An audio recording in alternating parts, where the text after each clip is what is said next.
Good evening, ladies and gentlemen. This is Brock Beard from LastCar.info. Finally, back home at LastCar headquarters after a tremendous weekend at the Kansas Speedway. First and foremost, before we get any further into the show, I just want to hope that any of you that are stuck in the storms out there happening over on the East Coast, I know that Charlotte and Tennessee are getting walloped by the same storm that rolled past us in Nebraska this past week here.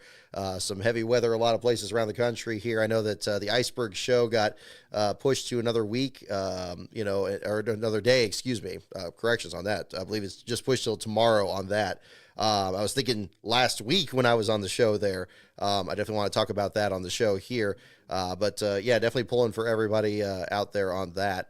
I have a lot to talk about on the show here tonight with the, my goodness, with just everything that has been going on here in the meantime with the action over in Kansas. I honestly don't know where to start, even on the drive home here. And we just got back this afternoon, so I do apologize. You had to move the time back a couple times here to get things going. We rolled in the door here probably about 45 minutes ago here. I just finished at least getting stuff out of the car, but I didn't want the show to go any later here. So jumping on board here, we'll definitely talk about the photo finish. We will talk about the Arca series and the Truck series and the Cup series action from last week at Kansas, because we can talk a bit about Darlington coming up this week. We won't do trivia tonight. We'll move that ahead to our throwback show this coming Sunday to wrap up the Darlington action there. So if you're waiting for that segment, we'll probably pick up on that instead. We have no shortage of things to talk about here. And then on top of all this, we got some silly season news that was starting to break here in the last few hours, basically, of our trip back here. So, it's going to be really something to look forward to. But first and foremost, thank you so much, everyone, for following around on the action this weekend. This was an absolutely tremendous weekend. Last Pro and myself had a great time. We got out there in 2 days, believe it or not. We left here basically crack of dawn. We drove, I believe, 15 hours the first day and 11 hours the second day. In between, we had a visit over to the North Platte switch yard in Nebraska. We actually used to have family out there before they moved out here to California and our current location here. And Lastbro is a big rail enthusiast, so we definitely checked that out. We actually had some other railway museums that we checked out on the drive home here. So our drive back was basically about 2.5 days. About 2.5 days. I think we got back to drop off the rental car about 3 in the afternoon. We started a bit later on those days there. I'm trying to remember what the distance was. I think it was about 1,700 miles each direction.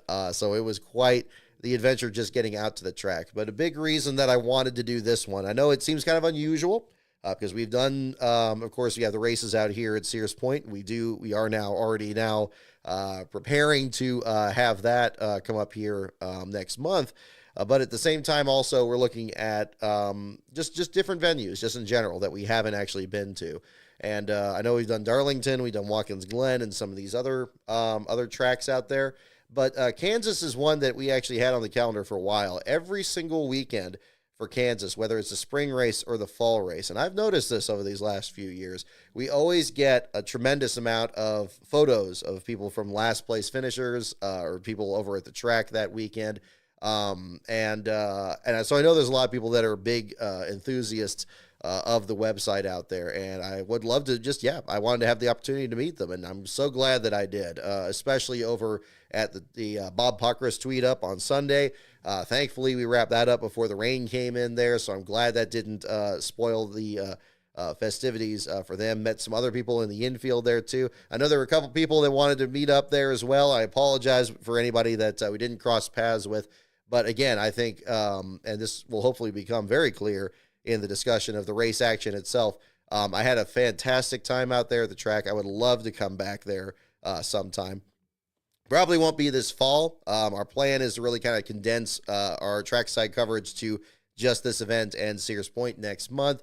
We're not planning on doing the championship in November like we did the last couple of years. Big reason for that is just saving up vacation hours and so forth, and then really, trying to strive for something else that we can work on for 2025, seeing what that schedule is going to be. But I mean, this was just incredible. I mean, it was so many things. I mean, obviously, I'm sure a lot of you are wondering about the Brad Keselowski post that was during the week. Big thanks to Elijah over at the RFK Racing group there for getting film footage of that at the same time. I mean, that was fantastic. I mean, my goodness. Yeah, again, where to start? I think I may show some pictures here on the side-by-side here because I know I did that in the past, but I think we didn't have the two-screen thing fully set up the last time I was trying that. So that'll be another one to look about here. I did hear about NASCAR Race Hub, Dylan. I see your comment on that as well.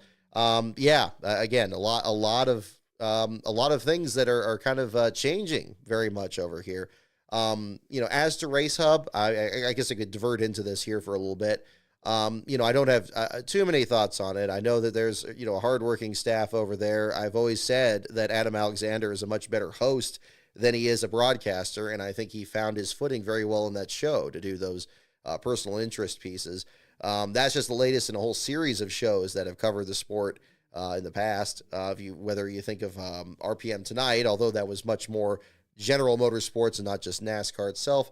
I think back to Inside Winston Cup Racing, or even the more recent incarnation of that, where Alan Bestwick was the main host on that.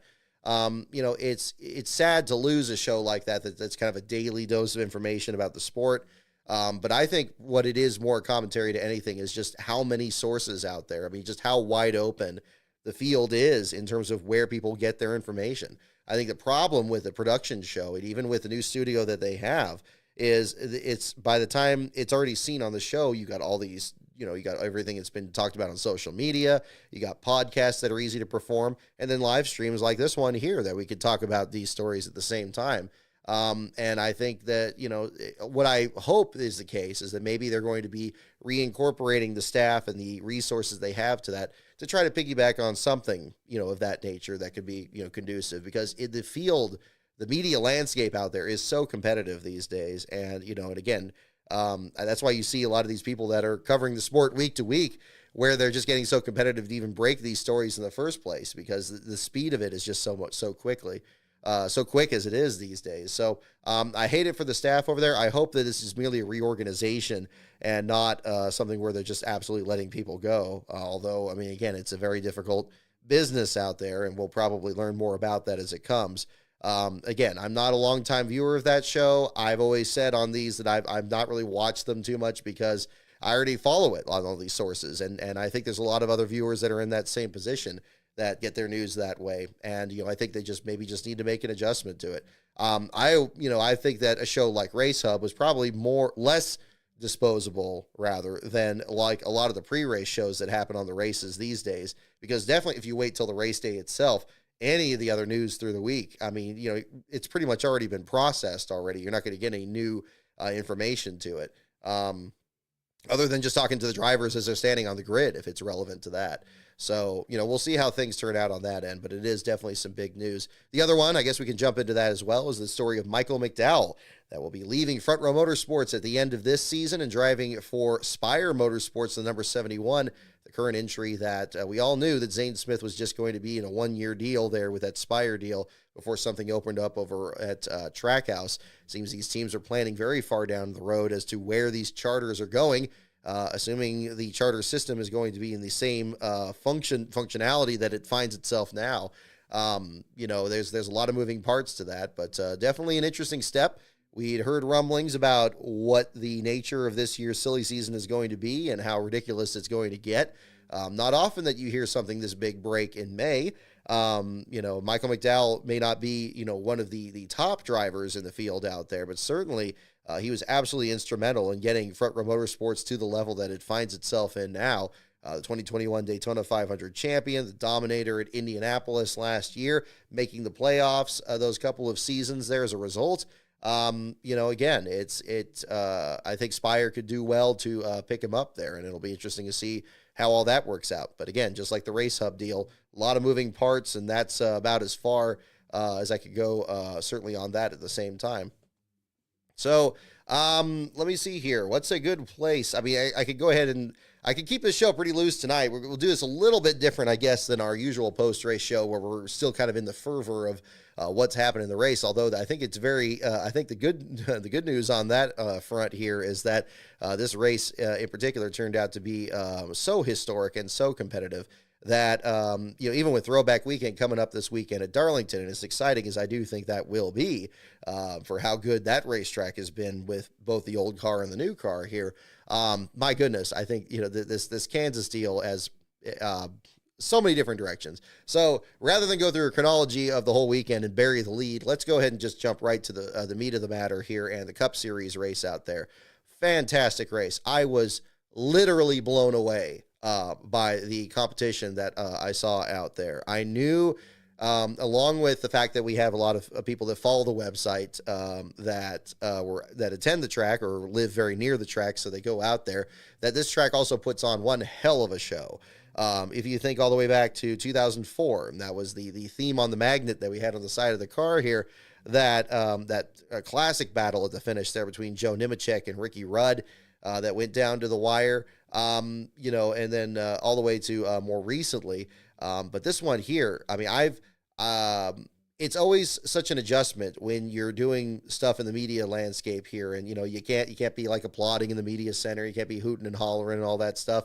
But I'll tell you what, I mean, standing on pit road there at the end of that one, this was, my jaw was on the floor at times here. The move that Chris Buescher pulled off, I'm thinking Chris Buescher was possessed by somebody else going into this race here. Reminded me very much of when he came to Sears Point after Zane Smith stepped into his car during the COVID regulations there, and he wasn't able to start that car. And then he came back out the next week and almost beat Daniel Suarez to that first win there at Sears Point the next week.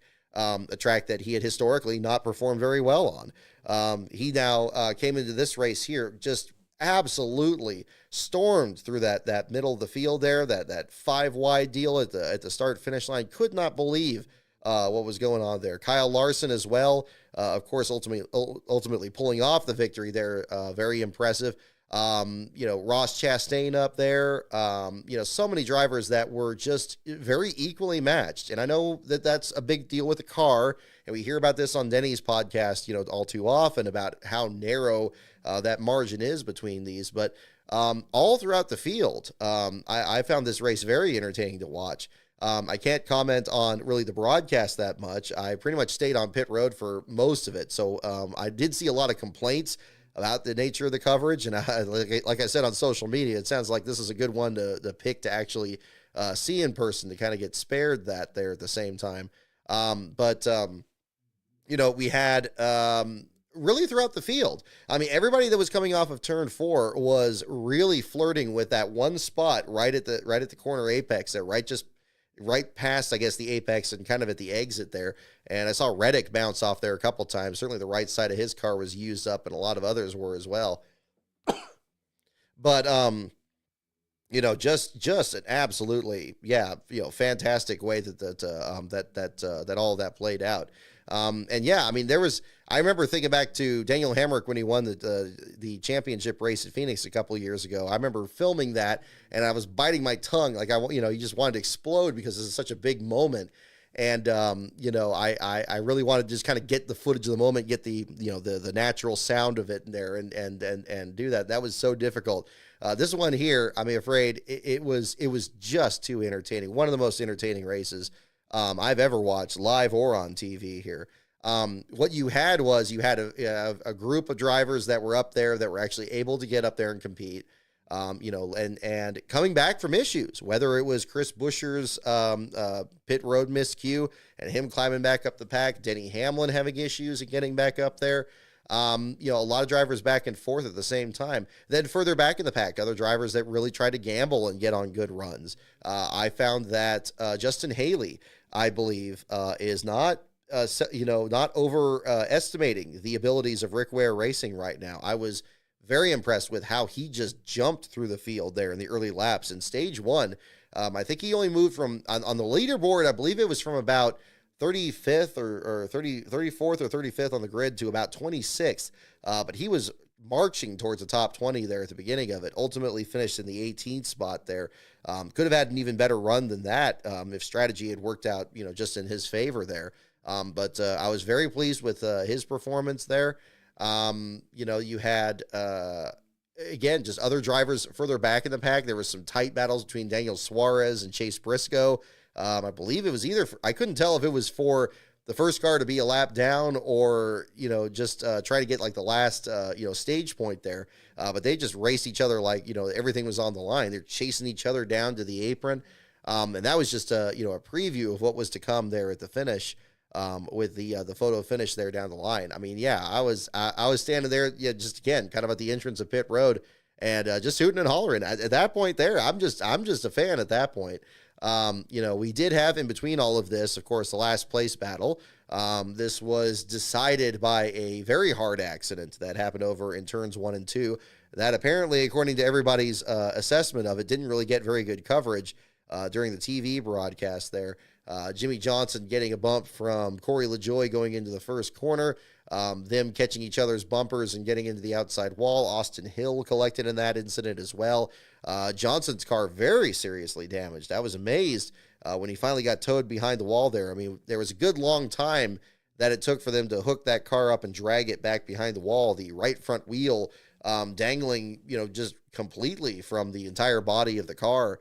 A lot of grass jammed up into it. The damage to the rear of the car, how much the rear bumper was pushed against the frame of the car. It had been a while. I mean, seeing it on TV or in person to see a next gen car thrashed as much as Jimmy's was in that accident. And of course, Jimmy, was not happy with how that played out, and staring at the other drivers there on the apron at the same time. I did not go to the infield care center for that interview there. I figure, especially when it's a big name driver like that, everybody else was there. And indeed, Bob Pockris, I believe, was the one that was posting the video on that, showing that, yeah, he was clearly displeased with how that played out. And as I did predict on the NASCAR Weekly podcast last week, that Jimmy Johnson did get a last place finish in that race. I predicted Tyler Reddick would win the race. I was a little bit wider of the mark on that sense, but I guess that's probably appropriate from how this came out. But, that accident happened quite late in the event. I was pretty much on pit road for that whole time. It was really interesting how the weather had changed during that. I mean, we had, of course, the rain delay at the same time. It was very cold all weekend. Decent amount of wind coming across the track there, too. But as the race finally started, and it was cool to get it under the lights, too, because I think the trucks looked gorgeous under the lights, and the Cup cars certainly did, too.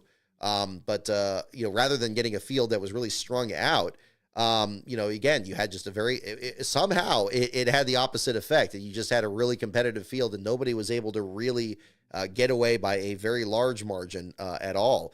And especially on the restarts, it was very hairy through a lot of those there too.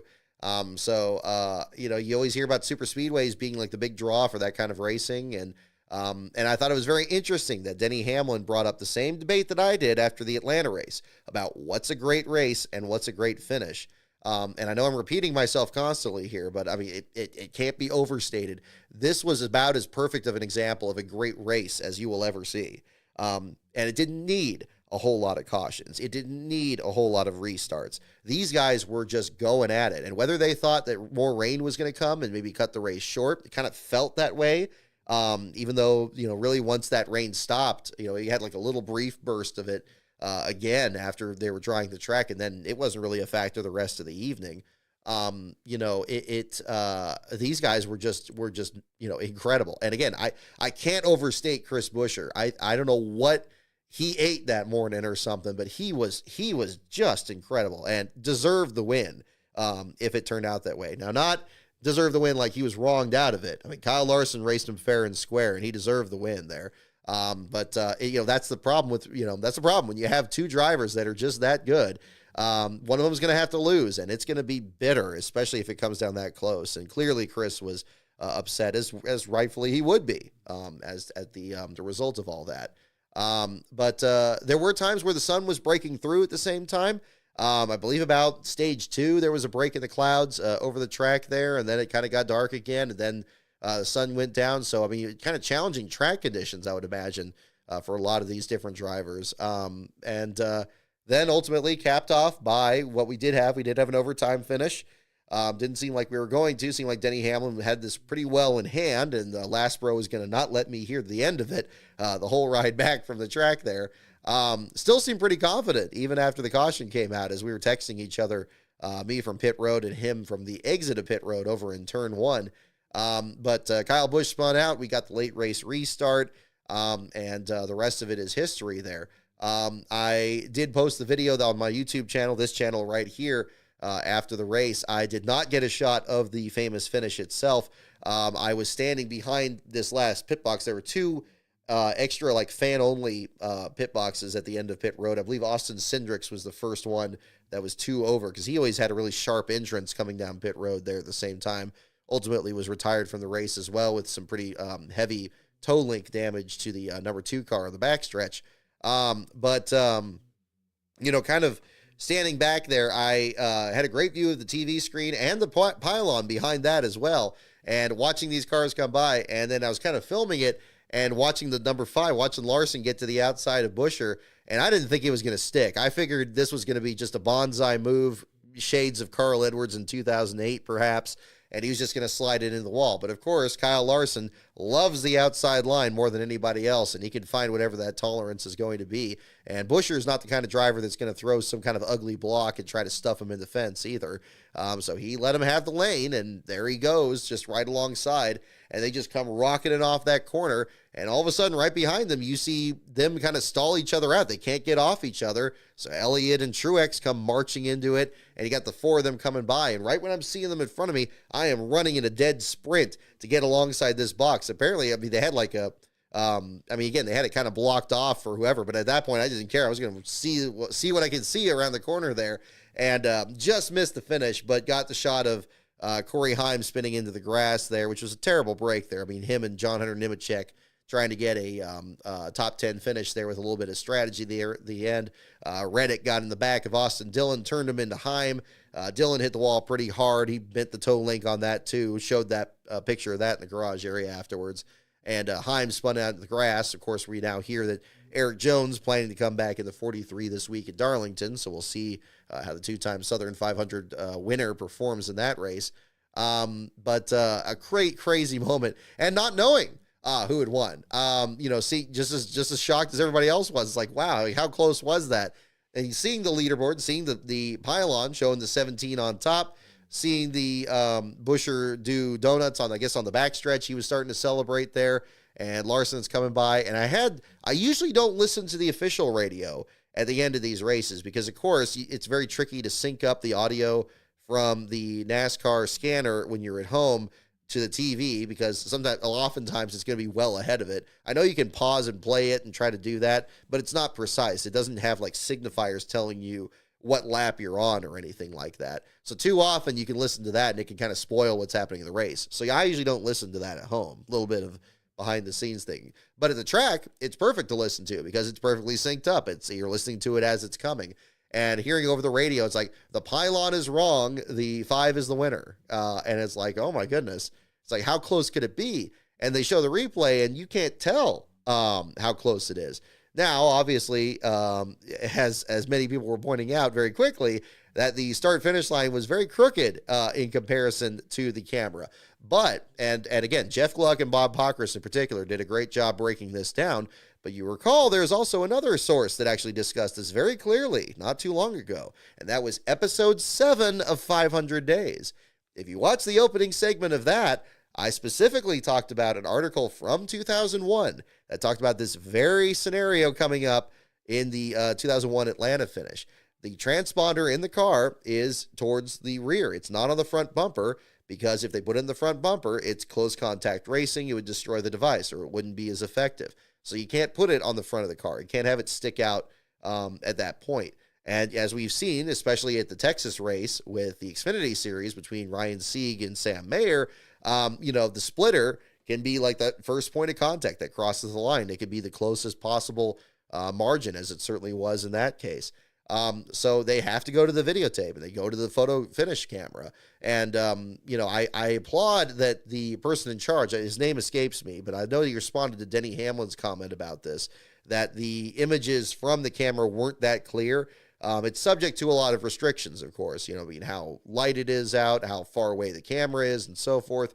But you can see, it has this particular line, and we saw this from Talladega a while back, too. They showed some great screenshots from that, too, to kind of clear up where that margin is. And, it just came down to Buescher being on the apron and Larson being up on the banking there, and it was just enough. Probably less than that 1,000th of a second, but that's as far as we usually measure it in these finishes. And we may see a change going forward where maybe they have to add that extra decimal place, IndyCar style here, I suppose, where the margin is just so close that maybe this, we got to split it down even more. I guess Pockrass did a follow-up segment where he talked about the margin of error with the, I guess Pockrass quoted it. Maybe it wasn't his own segment, but I know somebody else was bringing it up here that showed that the margin of error in it is well less than that 1,000th of a second. And that could be enough to sway the results. And so, by the transponder, it showed the 17 in front. But again, there could be a distance between when the front bumper crosses the line and when it hits the transponder. A pass can happen in that time period. And so they have to go to the video and the pictures for it. So, I get the frustration with the crooked line. I went out there and looked at it myself after the finish of the race, because that's when I was taking the diecast pictures. It was a little bit harder to see the difference because a lot of the burnouts were kind of in that area. So it kind of obscured part of your view of where those were. I wish I took some better pictures of the actual spot so you can see kind of that difference. But really at that point, it was moot. I applaud the team over at the RFK Racing that they handled that as well as they could. They examined, the evidence of the finish there, and, they weren't going to challenge it. Ultimately, tech inspection came back fine. Kyle Larson, scored the win. It's interesting to reveal, I mean, I guess that the competition now is so close that maybe some, functions of the sport maybe have to be more precise than they have been in the past, and maybe to really make a start-finish line as clearly identified as it is with the laser. I don't know how possible that is, because anybody that's been out on a racetrack, if you see how the line is painted, it's, of course, an asphalt surface. It's not tabletop smooth. It's going to have all kinds of bumps and lumps and humps and everything in there, and the paint doesn't even that out. So I don't think you're ever really going to have something that's going to be that even. Ideally, you'd like to think that the first car that touches that line, is going to be that much, that obvious from just what's painted on the track. But it's going to take something much more precise if we're talking real high speeds and really narrow finishes there for it to play out that way. And this was a perfect example of that. So, it was very interesting to see that play out in real time for sure. I wish I could have got more post-race interviews. I saw Justin Haley. I should have talked to him because I was really impressed with how well he ran.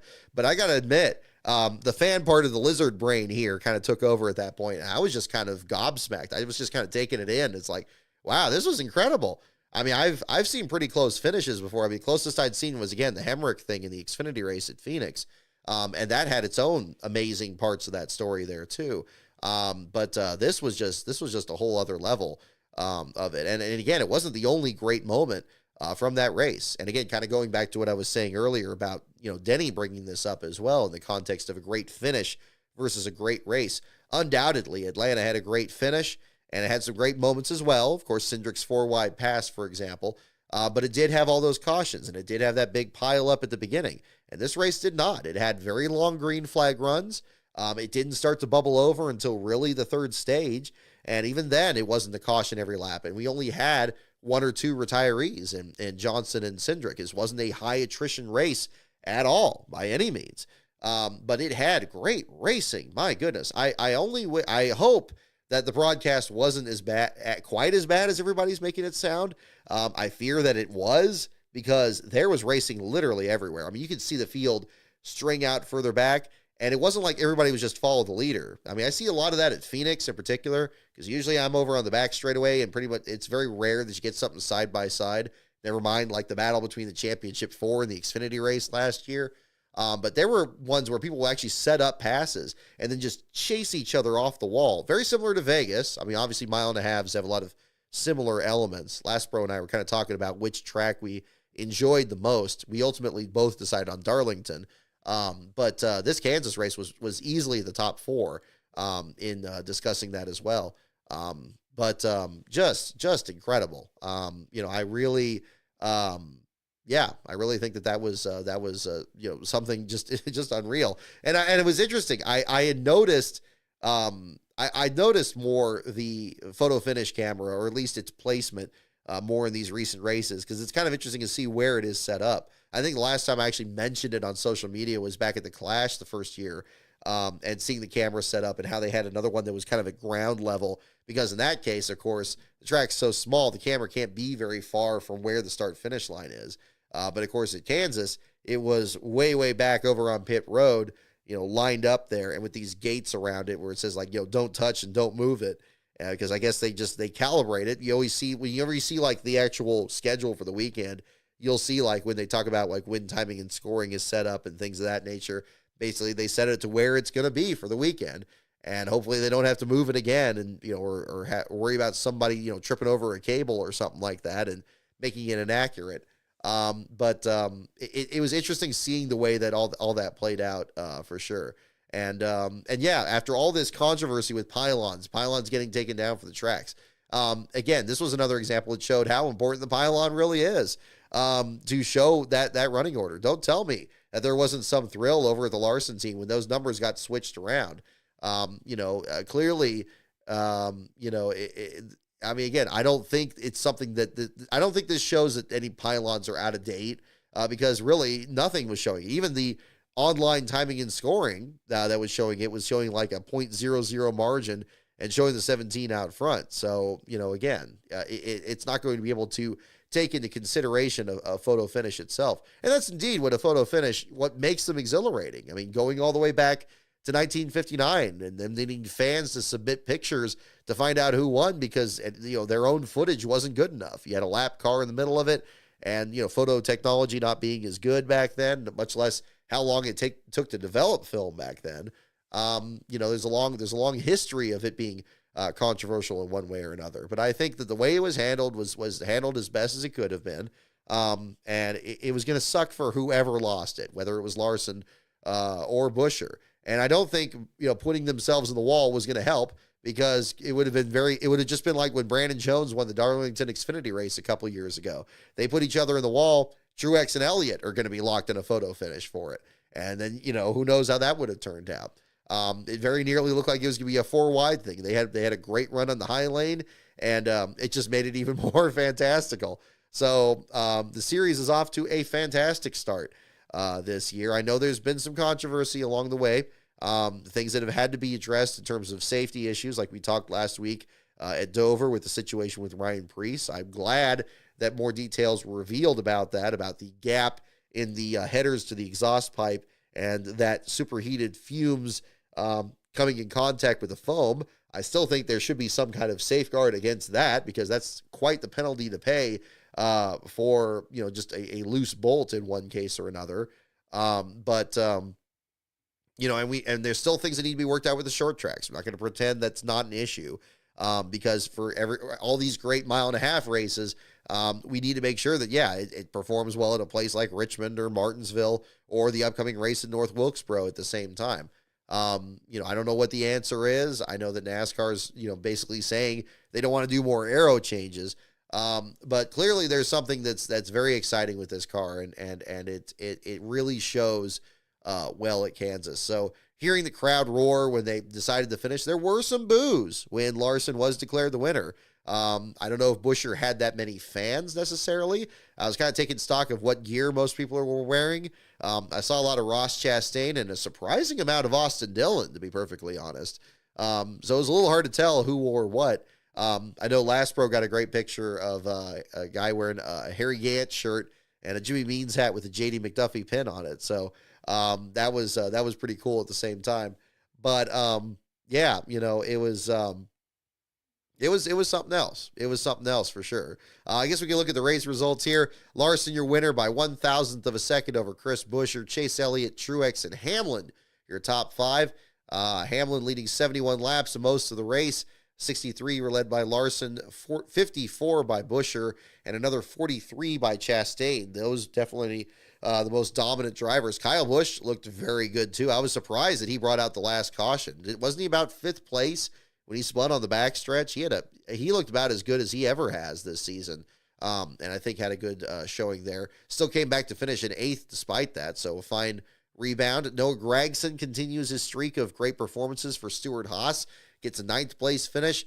Michael McDowell, again, on the eve of this big news that broke today, finishing in the 10th spot.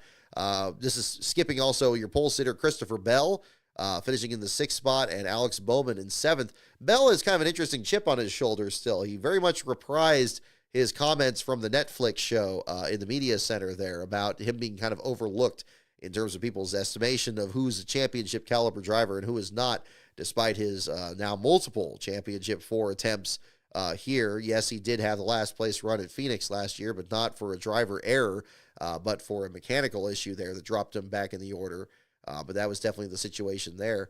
John Hunter Nemechek and Corey Heim were 2 drivers I was watching there at the end. I thought it was going to be an interesting story to see both of them maybe get a good finish after their teammate Jimmy Johnson got the last place finish there. Unfortunately, John Hunter ended up slipping back to 13th place, and Heim, after the spin and the tangle with Dillon, dropped him back to 22nd in the running order there. Heim now back out of the 43 again, as mentioned earlier, with Eric Jones expected to return this week.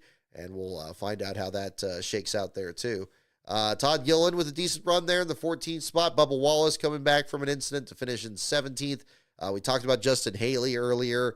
Again, Tyler Reddick was my pick. He ended up dropping back to the 20th spot to finish. Carson Hocevar smoked by a late race caution there when he had a tire come apart. It just didn't come out at quite the right time for him there. Ryan Preece was in last place for a good portion of that race. He actually got shaken out pretty quick, I believe, at the towards the end of stage 1 into stage 2, and it looked like he was actually going to be in position to be the person that was going to be ending up right and about there by the end of the weekend. However, he did gain a few of those spots back and finished in the 28th spot there. We saw Derek Kraus out there in the ProjectWyoming.com car, which, of course, is actually advertising a business complex that the Rueda-Bush Company is doing in Madison, Wisconsin. So why it's called, I didn't get to ask the $25,000 question about where that name came from. I didn't see any press releases or anything at the track to clarify that business deal more, but I guess, that'll be that'll be a story that maybe will come up a bit later. I did like the paint scheme. It looked pretty nice in person. I think that probably my favorite from the weekend would probably be Austin Hills. I think the orange accents they added made it just look gorgeous. I love that car. It looked really nice. Unfortunately, the nose damage that he suffered dropped him back in the order, finishing in the 33rd spot. Joey Logano reprising his frustrations from Pocono, needing a tow truck, and we still don't have a firm solution to that problem here, with Logano finishing laps down in the 34th spot for a mere spin on the front straightaway, just being in the wrong place at the wrong time. Riley Herbst, Harrison Burton both changed the last place spot at one point or another. Herbst actually started in the 37th spot there, just ahead of Derek Kraus. Both of them trading the spot as well before Priest dropped back, and of course well before Jimmy Johnson's accident when he was running outside the top 20. So that ended up being your story there too. This would be Johnson's first last place finish at Kansas. I believe it was the 5th most laps of a driver that had finished last at the Kansas race before. Back in the 550 era, you had some drivers, I believe Josh Bilicki finished all but like 8 laps here a few years ago. But this was, again, just a barn burn. I really enjoyed it. I bought some kettle corn earlier in the weekend there and just had that on hand there in the media center, and that was great. It was just kind of an interesting day in general. We had the Formula One race that everybody was watching in the media center during the rain delay, and that turned out to be quite an interesting deal too. I don't really do F1 coverage, but congratulations to Lando Norris on a tremendous victory there over Max Verstappen. A little bit of strategy falling the right way, and also congrats, I guess, to the Miami course out there for putting on a good show after becoming kind of a meme last year. So we'll see how that goes. I'm not really quite honestly worried about the fact that that F1 race did so well in the ratings, because obviously I think NASCAR fans would rather watch that than watch a bunch of rain delay coverage. I'll freely admit that. I've always found rain delay coverage to be quite boring, honestly. However, this was a big exception in my own coverage during that day, so I do want to kind of transition to talk about this at the same time. So, and I was kind of thinking, this is only about the second race, I guess, I've covered. Well, third, I guess, that has had rain be a factor. Certainly there was the snow at Fontana last year. That was a big factor in that weekend. So it's not exactly the first time I had to bundle up there at a racetrack, but this was definitely another example of it. But, during the rain delay, yeah, I just got soaked. What happened was we did the tweet up, which was great. Big thanks to everyone that showed up to that. We had a huge group out there, and I had so many people that I was able to meet there that were fans of the website and the videos. And I can't name them all. We literally had too many. We could have had like even our own group we wanted to, but that's not necessary. I mean, everybody loves the Pockers tweet up. I don't want to take anything away from that. And that was we had a great group out there. I love being able to talk some last place action or some classic stuff about racing. Talk about the Derek Cope book and the JD McDuffie book, and yeah, just other projects that I'm working on. I mean, I definitely told a lot of people about the Alan Kowicki video, and I'm still going to be setting to work on that again now that we're back home here. And I got a little bit of work done on that at the media center, but not too much there. So we did that. It ran a bit long, which was fine. I didn't, I on Sundays in particular, I keep that very fast and loose. I don't count on doing a whole lot of interviews during the cup, the lead into the cup races, because of course a lot of the cup drivers are doing their fan things too, and I totally get it. But we did that. That was over in turns 1 and 2. They had like part of the grandstands that got taken down, and they did like a pickleball court and some other stuff that was set up over there. Great track. Great amenities, too. I'll say the food was very simple. I expected to see a lot more of the Kansas City barbecue out there. I guess that's more in the infield. I'm afraid to confess that I didn't really partake too much in that the weekend. We tried a lot of the local franchises and stuff in the area. We went by Culver's, was great. We went there in Wyoming on the way back and some of the other places out there. But the track food there in Kansas is straightforward, but I'm kind of a straightforward meat and potatoes guy, so that kind of works for me anyway. So I didn't mind it. I was a little surprised that Coke wasn't served anywhere, that it was more a Royal Crown Cola kind of place.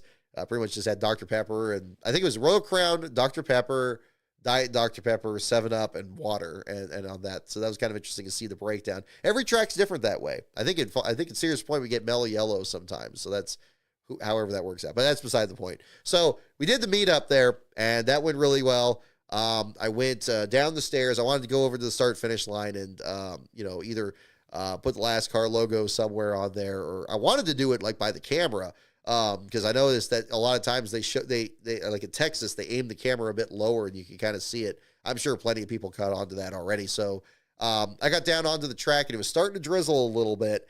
And I'm like, well, okay, that's not good, but maybe it'll hold off. Maybe it won't be too bad. It'll just be a little bit of a sprinkle.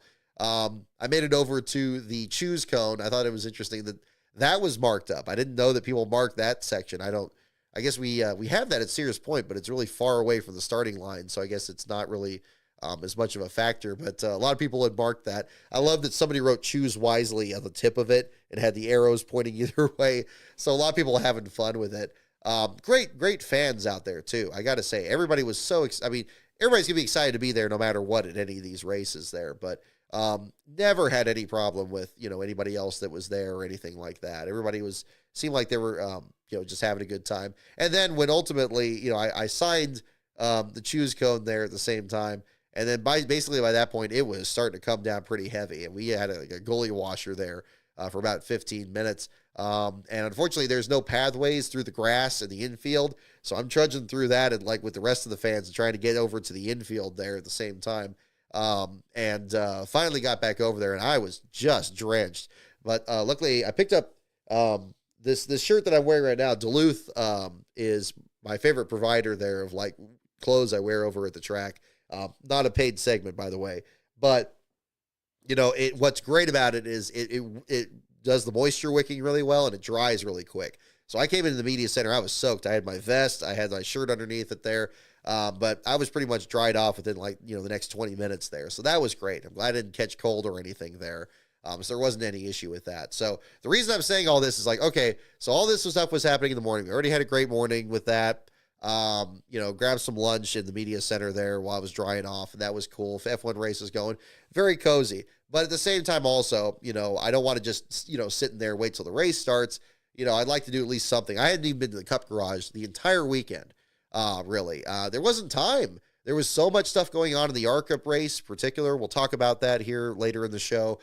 Truck series as well. So many things going on. I mean, Brad Perez was there. I talked with him. Just so many people to catch up with there at the same time. But I didn't even get to the Cup Garage really until this moment. And I was like, well, okay, you know what? I should be in the Cup Garage at some point before the race. And I don't know who's going to be there to talk. So I go over in there, and there's really the only people that are by the haulers are crew members, and only a few of them. I'm sure the rest are either hanging out in the haulers and eating or sleeping or whatever else they're doing to get ready for the race itself. It was starting to drizzle again. It was kind of picking up a little bit at that same time. And so I'm kind of just, at the meantime, I was like, you know what, let me just familiarize myself with where all the other haulers are. And so, there's I think there were 3 banks of haulers organized more or less by points, separate from the truck series and separate from Arca, which had already, of course, wrapped up by that point. Just checking that out. And I went around the corner, and I saw Brad Keselowski and Chris Buescher were there. Buescher was in his uniform. Kes was in street clothes. And they were both talking to 2 other people. I don't know who they were. I think one of them might have been Elijah, the PR person there for the team. And, I was just getting some pictures. So I'm going to get a couple of pictures. I got a pretty decent one. I think I tweeted it with Chris Buescher and then Keselowski there. And it didn't get Kes very well. So I kind of walked more to the right and just did another one. And then right when I took that picture, Keselowski perks up and he's like, "Hey, I know you." And I was just like, oh no, he's not talking to me. It's like something else. Because I've never talked to Keselowski before. I've never interviewed him for a last place thing. He's kind of in that there is a little bit of a gray area in what I cover. Like I don't, I'll definitely talk about a lot of the small teams and definitely teams that fall in the back. Sometimes it'll be a big name that ends up back there. Then there's a few in the middle that I just haven't crossed paths with, and Keselowski just happens to be one of them. But he recognized me, and I was like, I didn't really expect that. So I came over there, and he first thing he told me was like he really loved the videos, and I was just like, what? Like that's incredible. Like I know there were, from the discussion at the this week it wasn't the first example of it. Even talking with people that are into the videos and stuff, and that they're into it, and I've heard from Charles Lewandowski at Phoenix last year. He said that there's a lot of people in the garage area that like the videos, but I never really, thought about who exactly is familiar with them there. Yeah, we had a great conversation there, about 10 minutes or so. The first thing he mentioned is he called it 3 before Earnhardt, and I knew exactly. Yeah, I mean, obviously it means 3 before February. That he enjoyed that video, and I was like, I really didn't expect that one, because I mean that is such a harrowing story there, and about what happened with safety and so forth back then. I mean, I know Keselowski's career in the Cup Series is well after that time period there, but he mentioned that, and so he kind of asked me what's your story, and I'm like, well, goodness, I mean, like I'm planning to interview other people. I'm not planning to be interviewed this weekend. So that was kind of the thing, and so I told him, yeah, I mean, I live in the Sacramento area. I grew up watching races at Sears Point, and told him about, about the drive out here, and other videos I was working on. And, I told him about the Alan Kwiecki project that I did a trailer for recently, and he was really interested in that for sure. I mean, him being such a student of the sport there at the same time. He was telling me about other crew members from the team that he had talked to, and that, would be interesting people to talk to for sure. And I'm like, yeah, absolutely. I hadn't really done interviews for that video. I kind of put it together, with just other material. But there may be definitely a good reason for a follow-up. I know that my video is not going to have 100% of the stories in there, so I thanked him for that, because it's a great idea. He said he knew about the NASCAR website. He got a kick out of that. I didn't tell him about the fact that, yeah, he got his first last place run in what was his 400th start or something, and that he was one of the last guys to, finish last in a later start. And it was just it was a very pleasant conversation. He's just as professional as you see in the broadcast there. I told him I was very enthusiastic about his career, especially with James Finch. because I told him about, the video of the Rise of the Field Fillers, and I mentioned Rise of the Field Fillers, like, yeah, that one. And it's like, yeah, he was into that too. But he was so cool to talk to. And I was surprised. It occurred to me, I couldn't believe that I hadn't talked to him before. But I guess, it just hasn't, worked out that way. So, I hope to meet up with him again at Sears Point and, next month here. Maybe we'll, follow up on, some more stuff with the channel there and all that. But, it was a very nice conversation. A big thanks again to Elijah, over at the RFK team for filming that and putting that online. And, that got a lot of posts, and that was really cool. And everybody had, great comments on that. So that does mean a lot. So, yeah, it was really cool. It was really cool. So, we made sure. Now, I was almost thinking let's somebody had a great suggestion. One of the comments I got on it was like, tell Brad to join the Patreon. And I'm like, oh, I'm not going to do that, but I liked the idea. So it's like, you know what? Let's put his name on the magnet, and we have it back over. Let me see. Yep, there it is. Oh, it is in the shot. Okay, you can see it there. Let me turn it back over. I'll tell you what, this magnet here has been through more this week than probably any magnet that we've had on the side of the car here. We started doing this a few years ago. And yep, it's got Brad's name on it. We're not going to do the drawing for it tonight. When I do get it done, I want to I'll put it on social media at Last Car on Brock. I need to make sure, the reason I'm not doing it right now is I need to update the list to make sure the new members are added into the drawing as well. I want to make sure they have a chance on it. But I did write Brad's name on it. The car was parked in the infield at the racetrack, and so I was like, you know what, that would be pretty cool. So I almost didn't do it. I was like, well, is this a little much? I mean, I don't want to make it seem like I'm making too much out of this, but couldn't help it. So I went back over there, and we were still under the rain delay, and marked that on there. So that was really cool. That was really cool. I really enjoyed that. And yeah, I think it was pretty nuts. Oh gosh, yeah, 611 Hornet. You mentioned the Richard Childress interview. Yeah, that one surprised me too.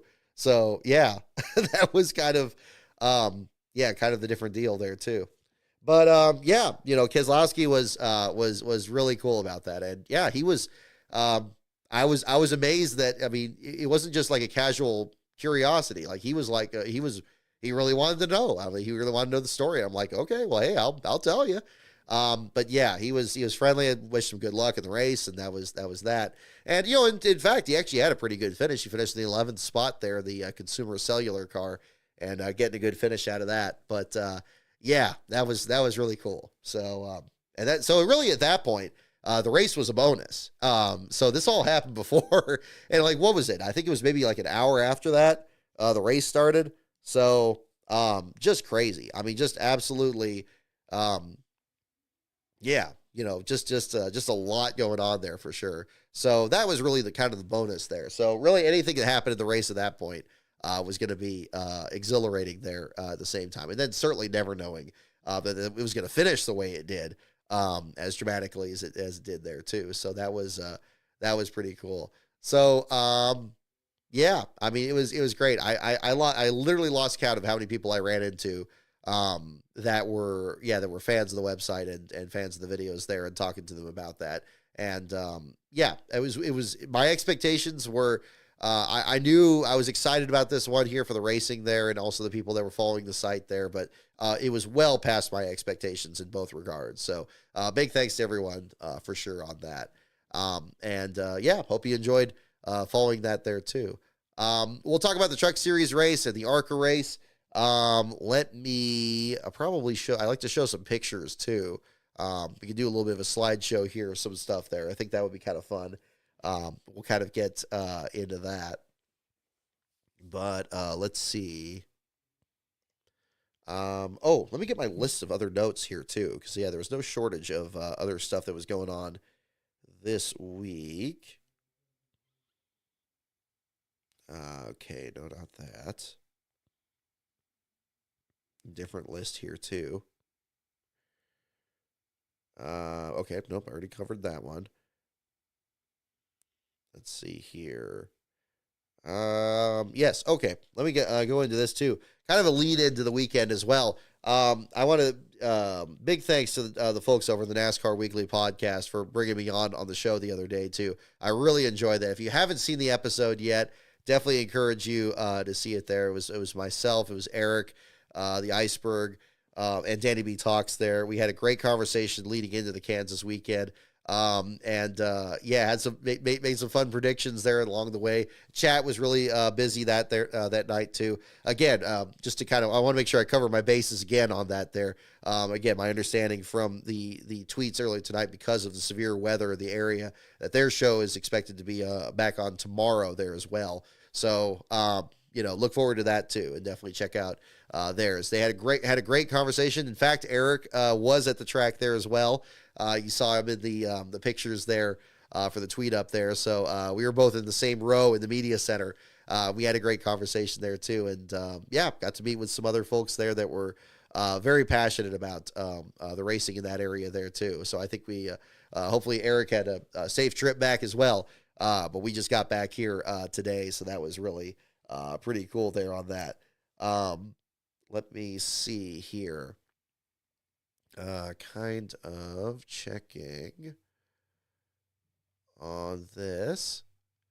I guess the other little bit of news, at least in terms of the website, we revealed what Lastbro looks like. I tweeted that the other night.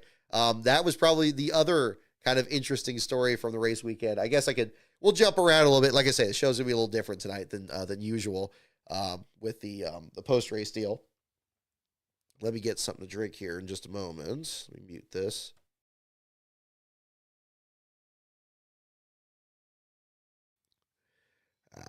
So got the code red here in the cup. The other kind of crazy thing. So we left the track on Sunday. Again, I haven't forgotten about trucks and Arca. We'll get into that in a bit, but I'm going to kind of get to the juicy stuff here earlier, or just kind of interesting stories. So again, speaking of the magnet, again, over my shoulder here, we'll keep it in the shot here for this. So we left the track on Monday afternoon. There were a couple of things that we wanted to do on the trip out here into Kansas, because of course, again, we're based in California, never been to the Midwest before. There were a couple of things we underlined on our list, Lastbro and myself. We said, okay, look, one thing we want to do, we want to save big money at Menards. We want to go to a Menards. We don't have that out here, so we want to check that out. The other number two was we wanted to try Hunt Brothers Pizza, because we also don't have that out here, and they also advertise constantly in racing. You want to say that it doesn't pay to be a sponsor in racing? It absolutely does. So I see all these ads for Ansel gloves and Hare's potato chips and Spriker soda. I want to gotta check that out. So that was something we did basically the day after the race. So we went out, and there was a Menards. I guess we stayed about 5 minutes from the track, and there was a Menards outside there. And I was pretty impressed. I didn't know what to expect. It seemed like it was half, like a Lowe's and half a Walmart of some kind, but with like kind of different products. So we just kind of got a kick out of that. We grabbed some chips for the ride home, and we did not get the maple root beer though that somebody was mentioning. I saw that. We didn't see that message till after we left there, but we did get some Spriker beverages there at the same time. Got a kick out of that. We did get some Hunt Brothers Pizza at a gas station nearby there too. Then we kind of hit the road heading up north. So we had a great time there. So we were heading up north, and of course we had heard all this whole time about the threat of serious weather. And again, those of you stuck in the middle of it right now, again, certainly hoping you're staying safe out there at the same time. What we experienced was in no comparison to, I'm sure, what those in Oklahoma and Tennessee and North Carolina are experiencing, certainly this part of the week. But I will share what we did see at the same time here. So we were heading up north, and we one of our staff writers, William Saki, recommended the Museum of American Speed in Lincoln, Nebraska, and I'm so glad he did, because we had a blast over there. This being a perfect lead into the rest of the month of May, they had a lot of cars from Al Unser's career on display, which was really exciting. See the Johnny Lightning car and some of the other paint schemes from over the years. They had a couple of Sammy Swindell's cars in the sprint cars in the main display hall there. I only posted a couple pictures. I need to post some more from there. But it was a great experience. Had a great time there. But when I also left a couple copies of my books there too. I brought some copies with me there at the same time. I'm going to bring them with me for Sears Point too. But I left a couple for there because they had a track historian there that was involved in that, and I kind of wanted to see if they were interested in, just something with the book. I know they do some lectures and stuff there, the facility. But we had a great time. We gave ourselves just enough time to see all 3 floors of that building before we left with security as they were closing up. So that was cool. We had a great time there. But when we got in the parking lot, like pretty much all the cars were gone.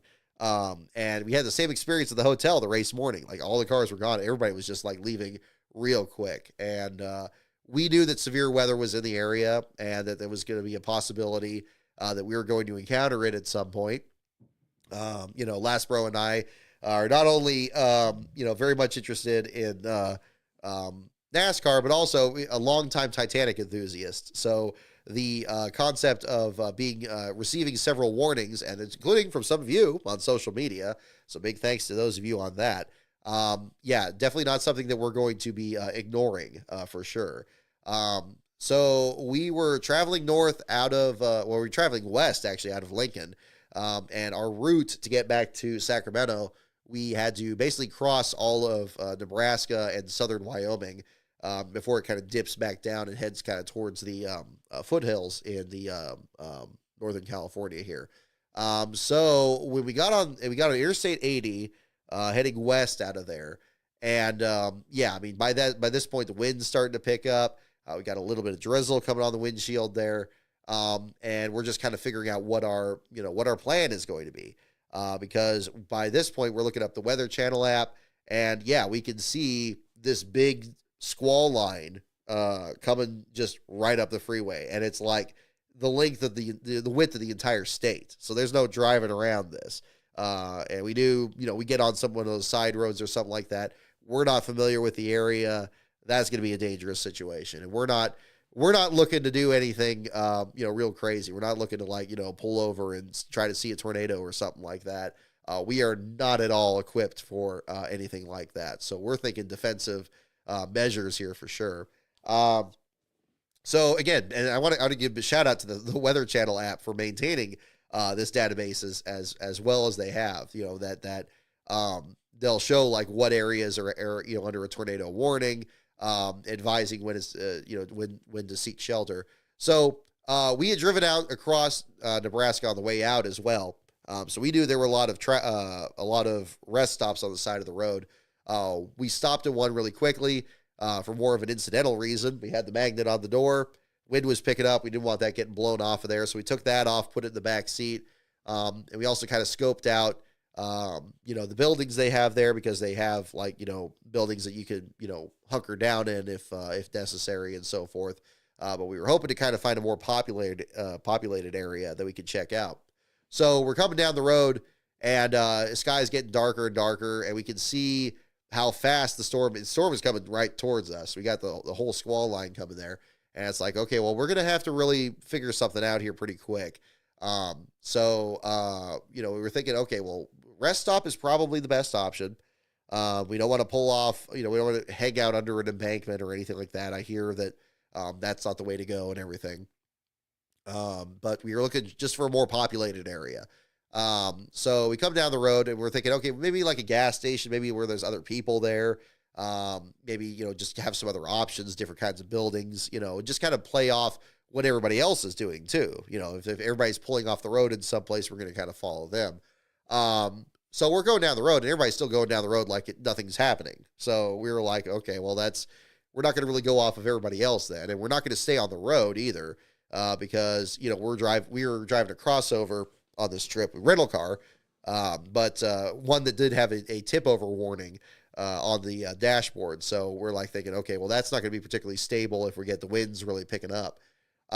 So we go down the road and we come down to York, Nebraska, which is, I don't know how many, maybe an hour or so west of Lincoln, kind of in the middle of nowhere. But the advantage was it had a lot of buildings, had a lot of, it had some hotels, fast food restaurants, gas stations. So we pulled off of there. And yeah, it was a real, yeah, I mean, by this point here, the sky's really getting dark out there. You can kind of see that, it's a little harder to see further down the road. Wind's starting to whip up and like kicking, dirt and stuff so far, on the ground. It hadn't hit yet. It wasn't really raining at that point. You had like like a bit of drizzle, but you can definitely sense, we get thunderstorms out here too. So, you can sense what that's happening. But we were also running low on gas. So we went to the gas station first, topped off gas. We went to this place called the, what was it? It was the Pump and Pantry. I think I mentioned that earlier in the show. We went up there. Last bro needed to use the bathroom. So I'm making a phone call here, just kind of updating the folks because they're wondering what's going on and all that. And just kind of telling, okay, it's like, well, we're at a gas station. There's a Wendy's next door. There's a hotel over here. We have a couple options of places we can hunker down in. Obviously, we're not going to try to stay in the car. That's not the safest thing to do. We're not going to, be on the road. Yeah, so last bro comes out, at that point there, and he talked to the person that worked there. His name is Justin, and he happened to be a storm chaser himself when he's not working over as the cashier over there. And he said, yeah, you can hunker down in there. And I'm like, okay, well, that sounds great. I mean, if that works best. So, yeah, so we, at that moment too, I was thinking, okay, he said, the first thing he said was like, okay, what you want to do, first of all, is, we're at a gas station, of course, so it has that big awning on it. It had 3 banks of fuel I guess 4 banks of, fuel pumps. And he said, okay, what you first want to do is you want to make sure, and he told us, him telling, me through my, last bro, he said like, okay, make sure you park in one of the middle ones, because then if you get hail, then it's not going to, it's going to be less likely to damage the car. If you're on the edges, you're going to be a greater risk for that. It's like, okay, so we move the car into one of those, and then we go into the store, and yeah, we met with Justin. He was really friendly, and he told us he was watching the radar on that. Says, yeah, something's going to be blowing through here. Probably be for about 15 minutes or so, and he's of course from the area, so this is probably just a more closer to an everyday occurrence for him. Definitely not for us. But he was really cool. He said that the windows were storm-proofed on the front of the building. It also had kind of an anteroom on the front of it. So you had the windows on the front part of the building, and then a second like entrance in front of it that also had storm windows. So anybody that was walking in and out, if they just opened the door, it wasn't going to just let the air blow in. You had kind of a separation there. And I'm sure that's just the way buildings are designed out there with that in mind. So at this point here, it's really getting dark at that point. And I was thinking, okay, if the worst case scenario happens, what do I need to grab out of this car that I would have the biggest problem with losing, if the worst case scenario happens. So I grabbed my laptop and I grabbed that magnet out of the car. And I said, okay, we'll just bring both of these in here. And I took those pictures. I took a picture of where I took the magnet off and I had on the hood of the car, and then in the cash register there. And at that point, yeah, I mean, Justin was so confident in, not overconfident. I don't want to make it sound like that, but, just knowledgeable in what, what happens when these storms roll through. Because, I mean, you have to be prepared. And basically what he told us was, it's like, look, generally speaking, this kind of storm right here, it'll be like 15 minutes. You'll have, some rain, some hail, some wind, and then it'll blow over. And then, I'll be able to know when it's gone past. You can, you're safe enough to go, keep going on your way. And, but he says, look, if I get scared, just pay attention that we go into the bathroom in the background and just hunker down in there, because it's got tile, it's got no windows, and it's in the center of the building. So it's gonna be a safer place to be. And so he said, okay, well, it's good to understand that. So then at that point, Justin said, you guys hungry? So he said, like, it's like, yeah, we got burgers, we got chicken sandwiches. I was like, okay, yeah. It's like, suddenly a question like that is easier to answer. So at that point, we grab, he says, yeah, just make sure you pay for it here pretty soon, because, we got to make sure, the power may go out. So I was like, yeah, of course. So we do that. And so, yeah, so last bro, myself and Justin, he cooked us up some food. We hung out there. We just kind of watched, he was still on the clock. That was the other thing that was surreal during all this. So we're, he and I, are just kind of standing there. I had the magnet on the counter, my computer down there. I'm standing there, and there's still people coming in and out of the store. There's still people coming in there like nothing's happening. And it's just getting darker and darker, and it's raining harder and harder, and you can't see the bridge that's across the street, and it's getting real crazy out there. And again, we're not used to that out here. We're just like, big storm comes, you just kind of hunker down. And we're just kind of standing there. We're eating our burgers and watching, the rain lash against the windows there. And, we had a couple of people that were storm chasers that came in there as well. They came in really quick, grabbed some beef jerky, paid for it, got back out in the car. The rain's coming down heavier. You had other people that are talking about stories about like when a whole like dirt embankment got lifted up and like knocked down some wall on a building in town there or something. But it was great that I appreciated that he had the knowledge of of the way this usually plays out and able to convey it. I've always said that that's a sign of true intellect, is to not only understand something but to make it understandable to others, and he did a great job of that. And so we hung out there for probably about 15-20 minutes. The Weather Channel app said it was going to be a problem for like an hour. I think it anticipated it was going to stall or something, but it came through so quick that it got heavy. The power never went out. We didn't have any problems with the windows or anything like that, and he wasn't concerned, so we weren't concerned. And he still had customers. He was on the clock, so he still had people coming in. We were staying out of their way and stuff because some of them, like I said, were chasing the storm. And then it lightened up. He says, "Oh yeah, I see that right there. There's the tail end of it." And he was right. So it came through, and that was a first for me. That was definitely a first. I gotta say. So at that one, I was thinking of one thing. I was either going to have him sign the magnet, or I was going to do a picture. I was only going to do one or the other because I didn't want to take a bunch of his time. I certainly didn't want to overstay our welcome because he's still working. But definitely went for the picture. Glad I did that. Gave him a card so he could download the picture and stuff like that. And that was a great, that was cool. I appreciated him on that. And luckily the area we were in wasn't seriously, damaged. We didn't see any issues there, and people were still rolling through there again, even right after the storm, like nothing happened. And I guess it's just a different way of living.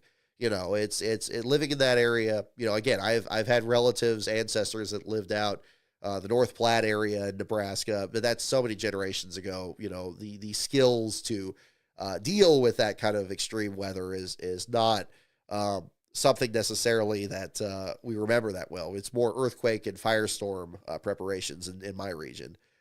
So that's more the case there. Although we do get storms. Apparently we got some storms while we were out. The parents told us about that when we got back. So that was definitely another part of it. But that was kind of our storm story from there. We got back in the car. We drove to, I think that's when we drove to Cheyenne. We stayed that night. And that whole time, the wind was just really, everything behind that storm, the wind was just howling, like up to like 50-mile-an-hour gusts. Luckily, the car stayed stable. We didn't have any real issue with loss of control or anything like that. But my light just went out on that. We had, we got to Cheyenne safely. We stayed the night there. Then we went to Elko, Nevada, the second night. Because we probably could have pushed further, but there was a flood warning in Winnemucca, and then it turned out that the flood warning was overstated because they were okay, so there wasn't any issue there. So we drove the rest of the way back today, and that's where we got back here. So that was kind of that part of it here. So yeah, exactly. That was kind of the thing. The other thing I thought was funny with Justin, he mentioned the movie Twister. I always felt that was kind of a difficult subject because I remember as a kid when the movie came out, there were a lot of people in the Midwest that didn't like the movie because they, I don't know, felt like it sensationalized storm chasing or, tornadoes or something just for being a Hollywood movie. I still think it's one of the most perfect films that was generated out of the 1990s. It's a tremendous film. I don't have a lot of confidence in the sequel. I think that not having Bill Paxton or Philip Seymour Hoffman with us anymore pretty much should have just nipped that in the bud. But Justin was a big fan of the film there too. He says, yeah, that scene where they go to the relative's house in Wakita, and they serve the food and the big steaks and so forth. It always makes you hungry, even if you just eaten. And so he was a big fan of that too. So that was really cool. So Justin, if you're watching, again, big thanks to your help on that, and hope you enjoyed. the story there from that. That was definitely that was an interesting moment. Definitely a first for us there as well. And I guess something that we should continue to prepare for if we do more trips like this, where we're driving across the Great Plains there. That should be something that potentially comes up. Let's see here. Let's see. We didn't talk about the Truck Series or the Arca Series, so I do want to get into that. If you guys have any other questions or anything else that I haven't talked about here, definitely let me know, and we'll get into that. I apologize, I sound a little congested. My allergy medication is, we came back here over the hill, and immediately the allergies that weren't a problem the whole week here, it just kind of came back, so I may cut away for just a moment. Yeah, I'm going to take a break here for just a sec, and then I'll come back, and we'll get into Arca and trucks. And if you have any other questions, go ahead and drop them in the chat, and we'll do that in the next part of the show here. So just stay tuned here in just a moment, and we'll be right back.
Test, test. Okay, there it is. Sorry, I hit the mute there.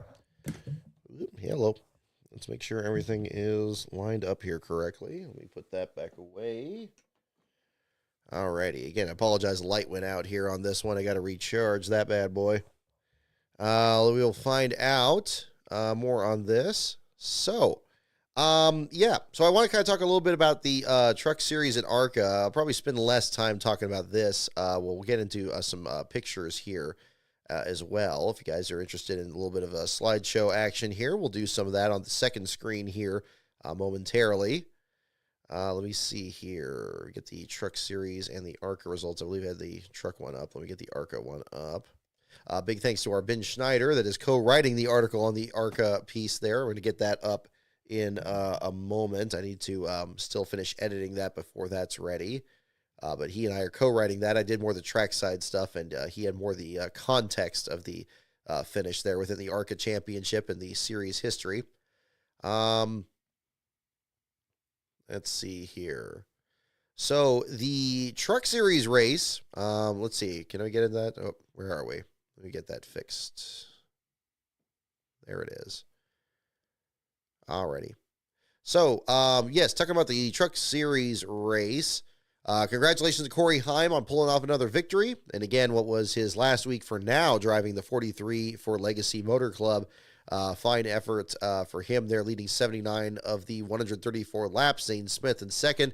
Christian Eckes, Caden Honeycutt, and Brett Moffitt, your top 5. Honeycutt finally talk about somebody finally getting their flowers. That would be Caden Honeycutt. And again, as I said on social media, I don't know where on earth this booth has been the last couple of years when Honeycutt was getting top 10s at Phoenix for On Point Motorsports in his first or second start after making his debut for G2G racing. Or just last week when he was having a great run in practice and qualifying for Mario Gosselin's team. That was finally brought up at one point in the broadcast there, but that should have been a much larger story. I think they just said his name a lot because they just thought it was funny to say it because they always fall into those memes all the time. I'm afraid I do have more to think about with this broadcast of the Truck Series race than I do with the Cup Series race. I still found it strangely detached from what action was actually taking place there. I'm glad Honeycutt, regardless, got some fantastic attention for the great run he had out there. Did lead just one lap, but it seemed to have just a great performance throughout. Really could have made, potentially pulled off a first series victory. And I believe what is only his 23rd or 24th series start. So a fine job by him for sure. Brett Moffitt, I want to extend the same congratulations to him. Obviously a past winner at Kansas, but being able to get out there in the concrete supply machine for Tricon Garage and get a top 5 finish out of that, especially since it's his first start since he won at Talladega last fall. Great job by him for sure. Dean Thompson was my pick to win the race, as I mentioned on the NASCAR Weekly podcast last week.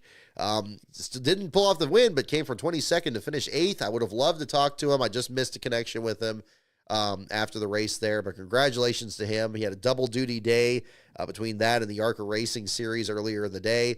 So a fine showing, for him at the same time. Daniel Dye in the top 10 and 9th. Bailey Curry just outside the top 10 and 11th.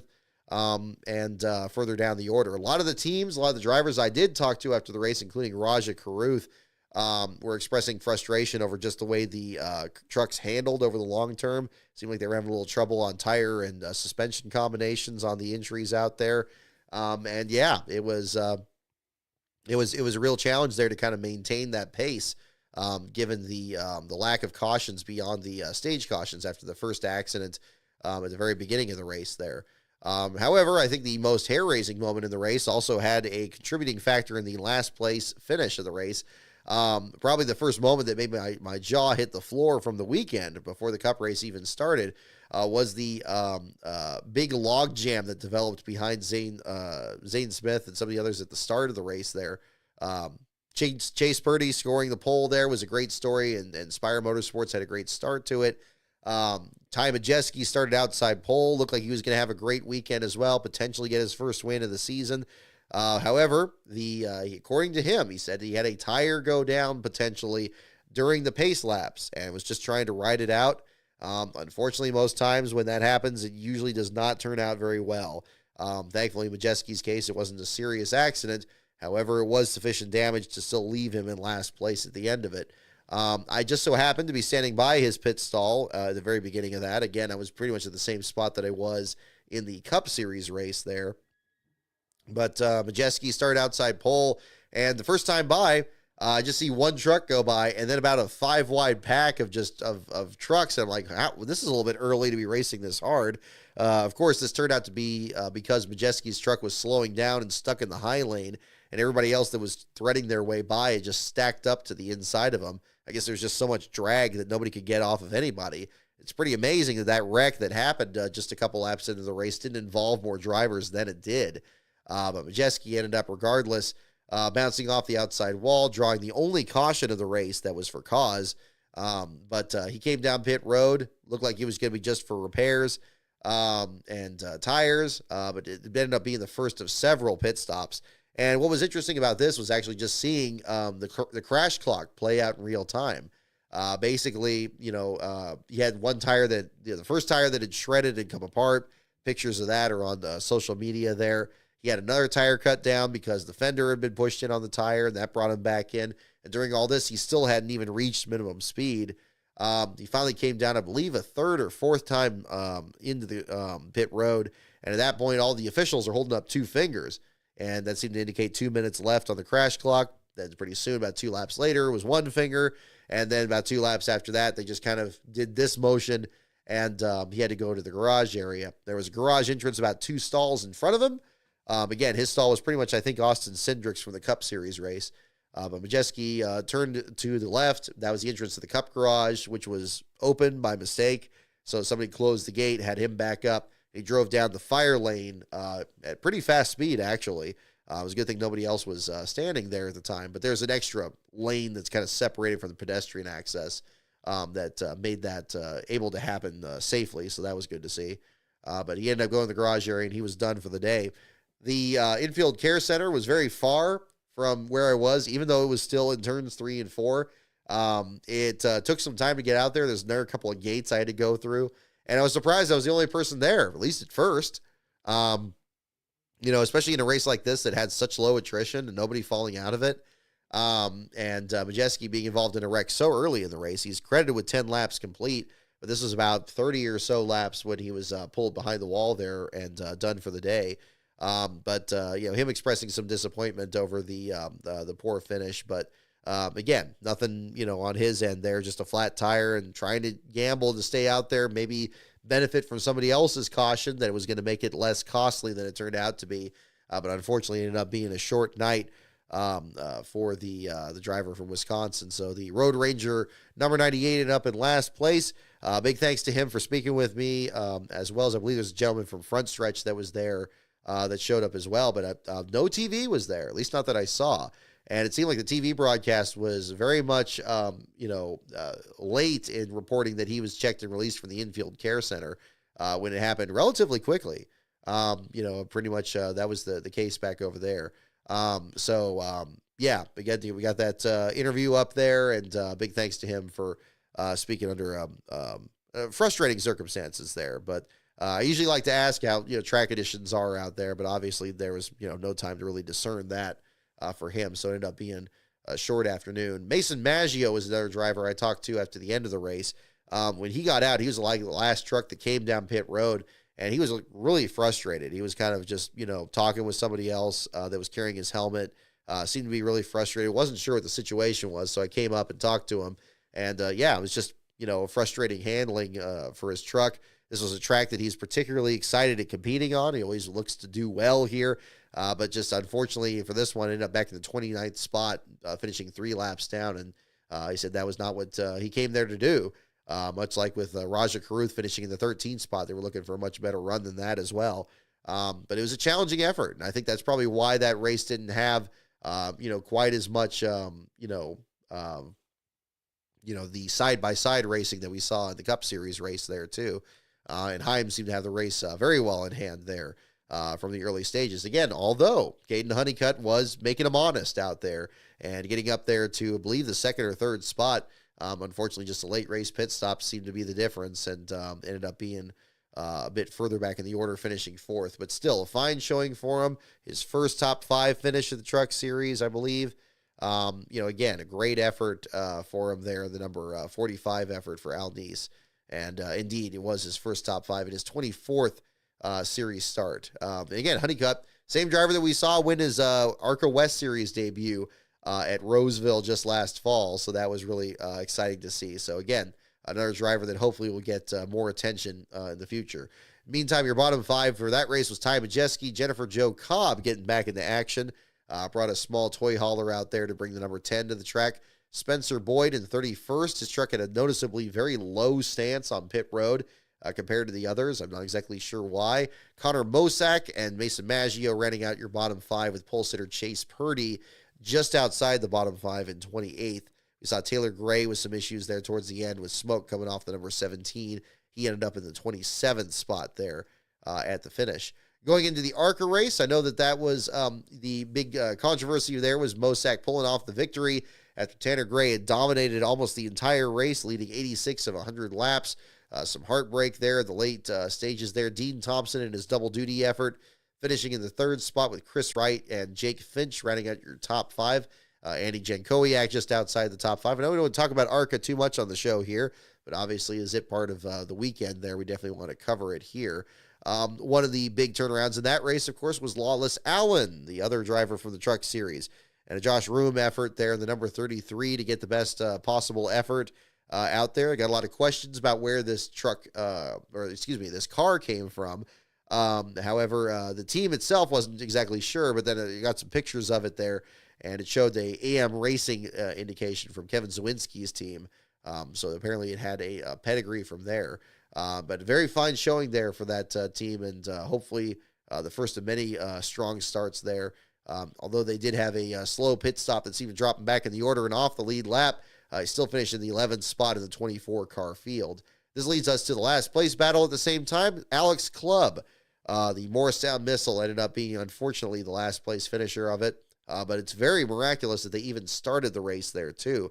As I reported, and again, you'll see the full breakdown of this in the article that myself and Ben are working on here. The team almost didn't make the race itself. They had issues with putting the car together in 11 days. One of only 3 cars in their inventory, in fact. It was a former roller they picked up from another team. Had to drop an engine into it and get the whole thing together. Tried to bring it to the track. The hauler had an issue in Missouri that made them so late that they didn't show up until about a few minutes into the opening practice on Saturday. This race, of course, being on Saturday.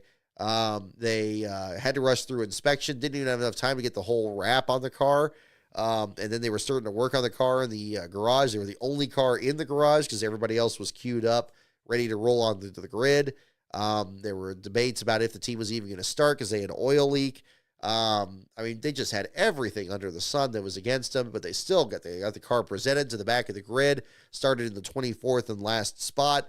But unfortunately, there were still problems with the handling on the car. Had to really manipulate the throttle to get the car around the track, and ended up back in the order.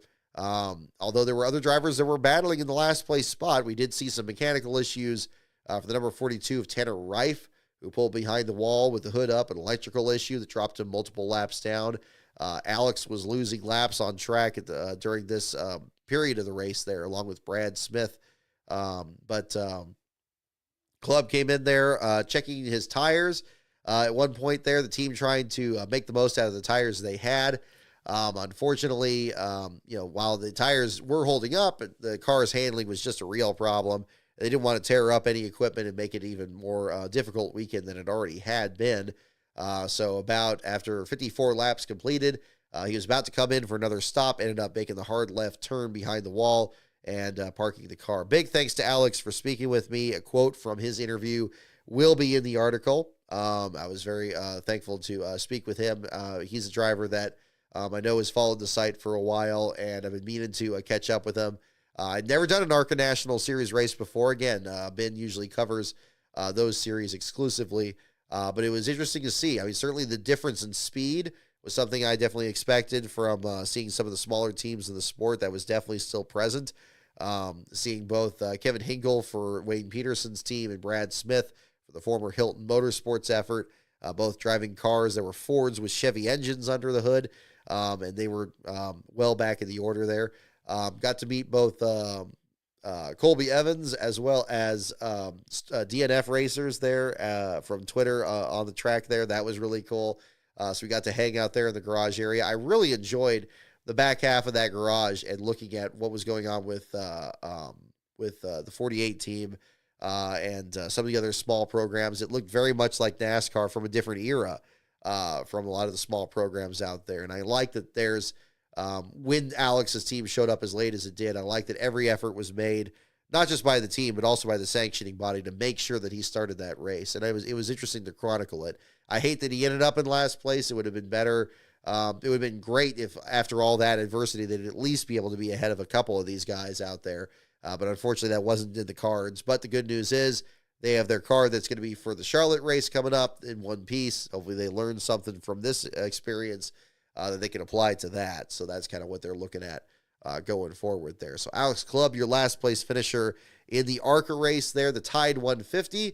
I got a kick out of seeing Wayne Peterson's team using an actual Tide fuel can carrier there. I know I'm not the first one to take pictures of that. I know others have shown it, but it was cool to see for a race that actually had that sponsor involved in it.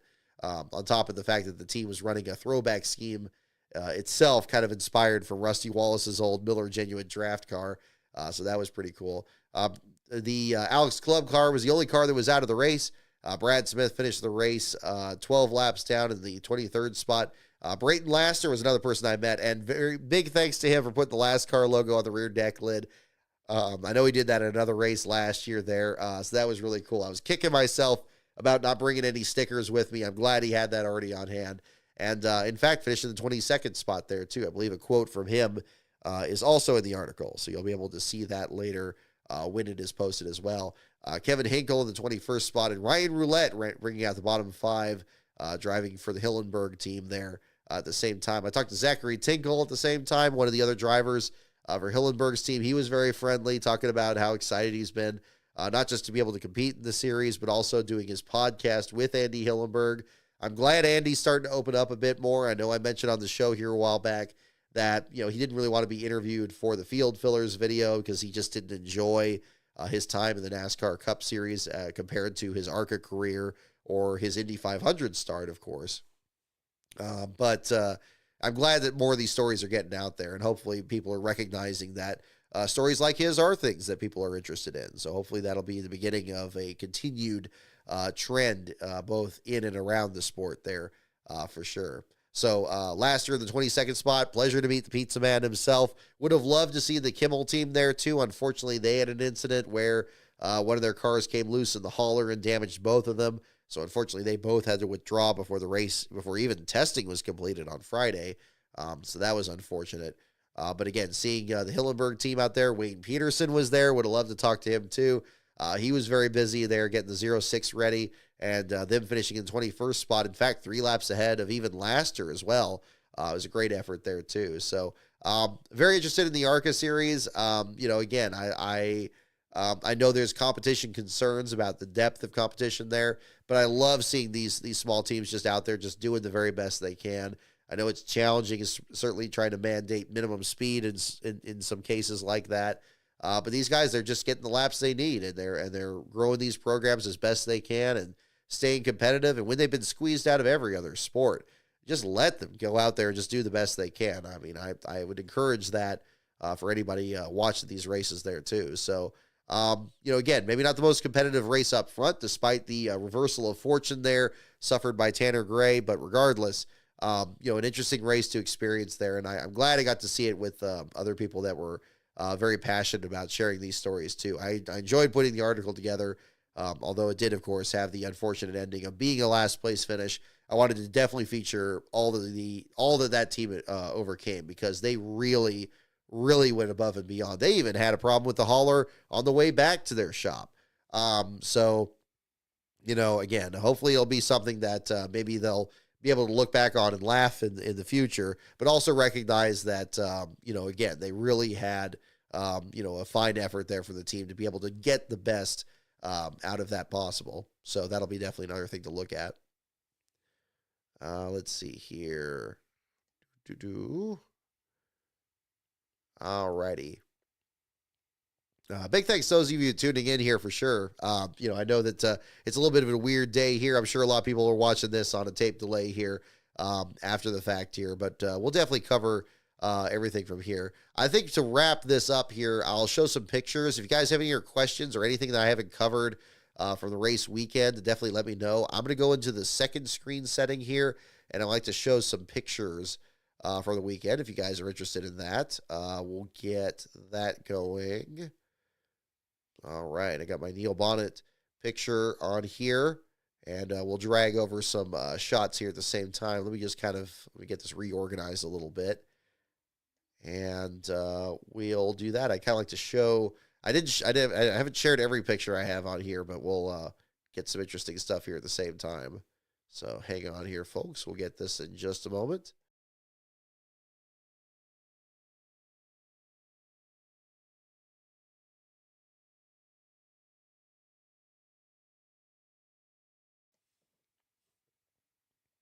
Yeah, I have not seen the new trailer for the Twister sequel, but I'll definitely have to pull it up for sure. Alrighty. Let's see here. How about... Okay. So I'm just going to kind of start at the beginning here. Let's see if a good picture here in the meantime. Mostly the magnet pictures here, the first part of it.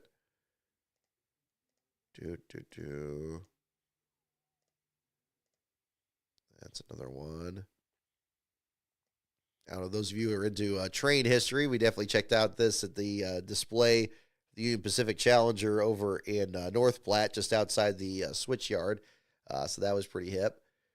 We had, let's see, what's another one? I'll kind of cut away here to kind of sort through any redundant ones here. Let's see.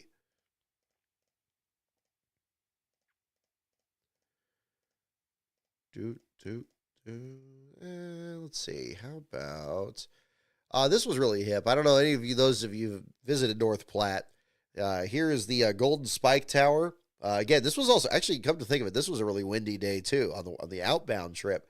This is a great observation tower. You can actually kind of look and see the what's, I guess it's, I don't know if it's the biggest in the world, but it's definitely biggest in the U.S.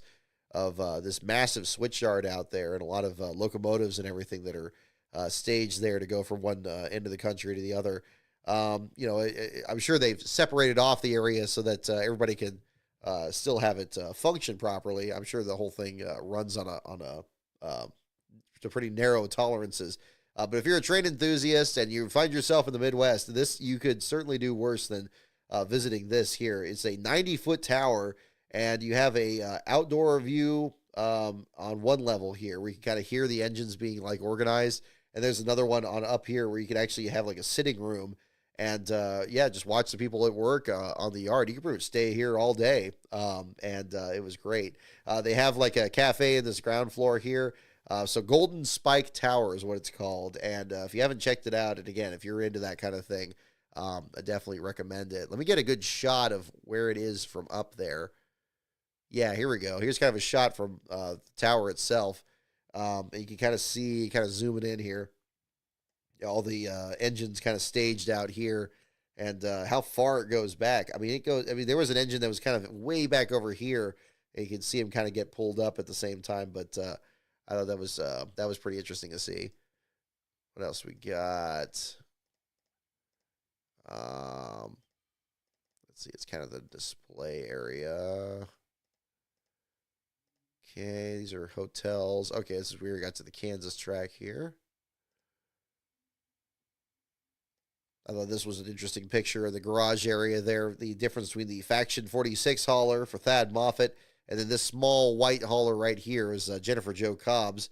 And she still had this tent here with the Driven to Honor logos there on her truck.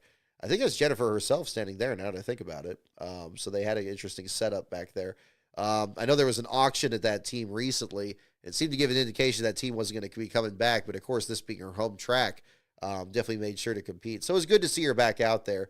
Got some scuffed tires here next to her stall and all that. But again, it's always interesting to see kind of the comparison, even though, you know, again, Faction 46 has struggled a lot this year, but still, again, a team that has one of these larger haulers there at the same time.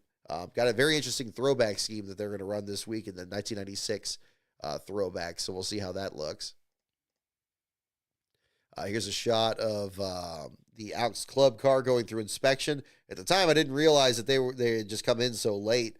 But again, this was pretty close to after they came in, and cars practicing out there for the Arca race. So that was pretty hip. Let's see. If you have a paint scheme you prefer as well, I can show you some of those. For example, I got a lot of the Arca cars. Here's Mandy Chick's car here, the number 74. Kind of an interesting paint scheme, kind of simple, but at the same time. Oh, there we go. There's the Lawless Allen car. Again, the AM Racing crossbar. Big thanks to everyone that was commenting on this, too, to kind of actually show what the original chassis number was, so you can kind of see it a bit better. Here's Wayne Peterson in the garage area, him in the black long sleeve shirt here and the blue jeans. So that was pretty cool. Good to see a big presence out there. Let's see. Here's Brad Smith's team out there, crew helping out there on the number 48. Again, it's great. You had this group of pretty big haulers. You got your Venturini cars and so forth. And then at the very end of it, you got Wayne Peterson, you got Brad Smith on the other side. Brayton Laster was next to Alex Club's car. I mean, it's just great. This is just like the way the NASCAR used to be, where you had a lot of these small teams out there. So that was pretty cool. Hope you guys can still hear me. I didn't see anything in the chat here, but I'm sure you guys are probably just have this playing in the background here, but that's okay. We'll kind of go through a few more of these pictures here in the meantime. There we go. There's the 12 car with the, the 31 car here with the NASCAR logo on the rear deck lid. So again, big thanks to Brayton and his team there for including us there on that. So that was really cool.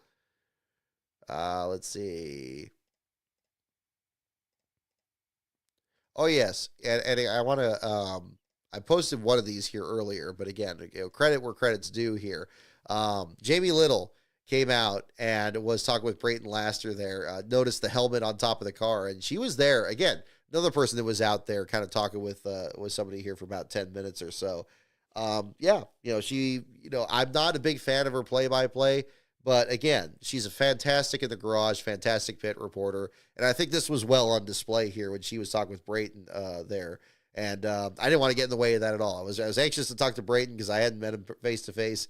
But Jamie got there first, and she was talking with him, and that was really cool. So I just wanted to make sure to get some pictures of that. So that was pretty hip. Here's the damage to the wheel on the Alex Club hauler, the missing wheel on the right side here. Let's see. There we go. It's a team again. Kind of seeing some of the other ones. I liked this shot here too, where you get kind of Brad Smith and the Wayne Peterson car there. Two of the smallest teams of the program with their cars next to each other. Alex Clubs behind the 06 here somewhere, working at the other end of the garage. There we go. And here's the moment the 03 was actually pushed out onto the waiting queue that we just saw there in the last shot with cars lined up next to each other. 03 of Club getting ready to participate in the Tide 150. There it is, the car just getting the spot at the very end of the staging line there at the same time. So again, kudos to the CRI, the Club Racing Incorporated effort. I always like this paint scheme. It always stands out really well. Here's kind of, you can see the piece together graphics there on the side of the car there. I thought it came out pretty nice. And again, 11 days that that it took them to put that car together. Here's a review of the front of Lawless Allen's car, the number 33, the Auto Park It machine. So again, had a fine showing for the first part of that Arca race.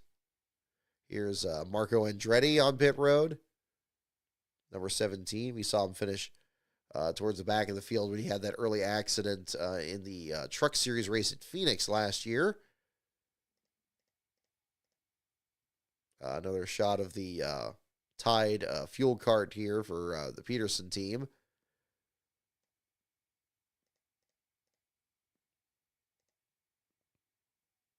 Let's see here. Let's see. This is Tanner Reif's car when he had early mechanical issues in the Arca race. Didn't go to the actual garage area, just backed up at the entrance to the garage and then gunned it back out of that stall there. We saw something similar to that in the Truck Series race at Sears Point a little while back. That was another part of it.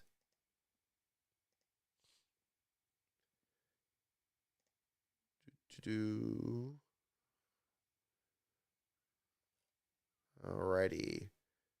Hopefully the chat's still working for you guys. I don't, yeah. If you have any questions, again, don't be shy if you want to mention anything in the chat here, and I can show you, or any pictures of paint schemes or whatever you'd like to see.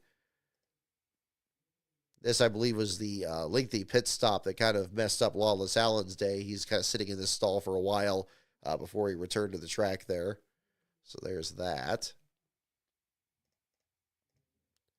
Here's one of the pit stops here for Alex Club. Crew working, looking under the panel on the hood there, checking out the tires. You can see that crew actually kind of feel over the tread of the tires there during this, and apparently liked what they saw, sent him back out there. This is the crew attempting to push the car now, coming out of the stall. Luckily here, there were since the field was so small, there were so many empty stalls. You can actually get into a pretty good spot to actually see some pretty intense action of these guys trying to get these cars back out in the race. So again, kind of a throwback to the way racing used to be there. This was the moment the 03 pulled into the garage. You can see the crew had just lowered the pit sign there. They were waving him down, but then he pulled out of the race there. So it was a short afternoon for him. One thing I was very interested in was Brad Smith's car. Again, upon learning that it was the car that was being towed by the late James Hilton and his son before that tragic accident leaving Talladega in 2018. Looking on the inside, this is the inside of Smith's car. You can see the red painted frame rails for one thing. Again, keeping pretty much the same paint scheme that Smith's run for him since then. But also, running this very old frame. Just interesting to still see it be able to be used here with all these little individual welds and everything. Had a very lived-in look. It looked like something like a car from a different era, really. Can't quite see it very well through the reflective glass here. But again, kind of an indication of just, how it was set up. But, and here's the AM Racing decal that was on the number 33 car. Yeah, it's like RK941 for the original number that's blacked out here. Let's see. Brad Smith's helmet was cool. It's got the Hilton Motorsports logo there, right above the Chevy logo, right there on the front of it. There's Brad, actually right there in the back of the shot, actually right just obscured by this fuel tank here. Let's see, view of Jennifer Jo Cobb's truck there in the garage area. Good to see, again, her back on the track. Apparently this is a Nemco truck. I was told that Joe Nemechek put it together. I think it's where the matte black came from.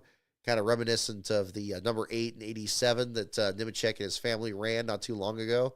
So that'll be another one to kind of look at. Let's see. Here's kind of the parade of heroes outside the media center here. A lot of fans lining up. This was before the Truck Series race. Yeah, the 4th. That would still be the trucks.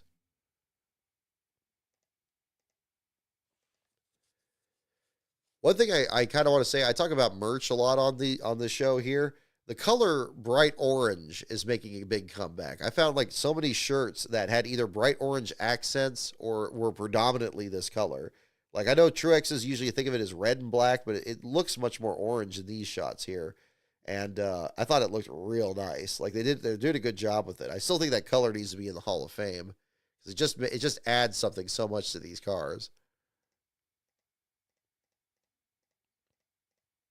Kind of clicking through some of the other pictures here. There was that bizarre incident where Timmy Hill picked up a jack bolt screw on the track and punctured the nose on the radiator.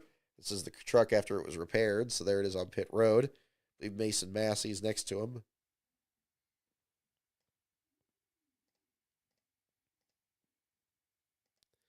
This is that much lower stance to the number 76 truck. You kind of compare it to, it looks like Lawless Allen's in the foreground. You have this little gap here. But then the front of the 76, just very severely down. Even the 46 here, if Thad Moffitt has this little bit of a gap here for a couple inches, but just nothing here on the 76. I don't know if it's something to do with the 5-spoke wheels here, kind of compared to the more traditional one on the 46, or this one has the 5 spokes too. So yeah, I guess not so much that. Let's see. Glad to get some good shots of Majeski coming in. Here's after the first incident there, Majeski coming down pit road. You can see the rim clearly ground off to a flat spot there. So again, just took that on the phone there. Just glad that came out pretty well. And then, Majeski continuing to make more stops. He's a Goodyear official. Oh, excuse me. Goodyear official with the Majeski crew looking over the first tire that came off. Here's the other tires off the other side of the truck here. There's some, this is also the, let's see, so that was like the left front that had ground down. So this would be the left rear. So it's some damage there as well. Let's see. You saw that grinding on the rim here. Here's the after effect of that. Look at this. Look how flat this is right here. The rounded edge of this rim just worn completely flat. This pulled taut here too and kind of ground away. It just shows how much damage you get from one of these tires here after an incident like that. I'll back it up so you can get kind of a better view of it here.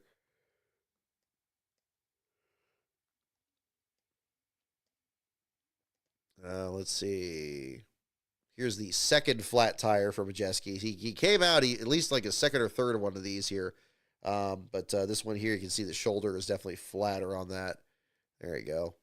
And basically, it was after that one being cut down that he had a real problem there, too. And there's the 98 pulling behind the wall there. Happened to be just right in front of me there, so I got a pretty good shot of that one. 84 was a little different in the Cup Series race because he had pulled in through the backstretch entrance.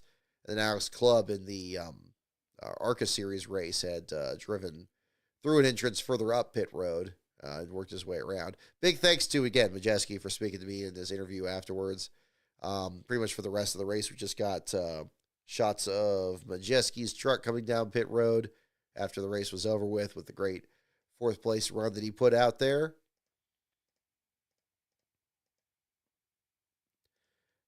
Big thanks to Thor Sports PR there for showing this picture here. I know a lot of people were sending this one, and that was pretty exciting too. I definitely made sure to be all bundled up here for this one because it was, I knew it being a night race, it was going to be cold. Probably should have had that there on the other one too.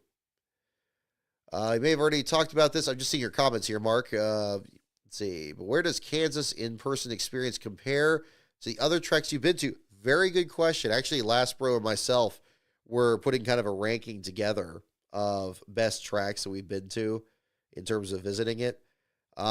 There are, let's see, 3, 4, 5, 6, 7, 8, 9, 10. Let's see, is it 11 or is it 12? Oh, no, it's 12 for Last Pro. Yeah. But yeah, basically there's 11 different tracks that I've been to for a NASCAR National Series race of some kind. So not just Cup, but also like Xfinity or trucks. My current ranking is this. My favorite one is Darlington.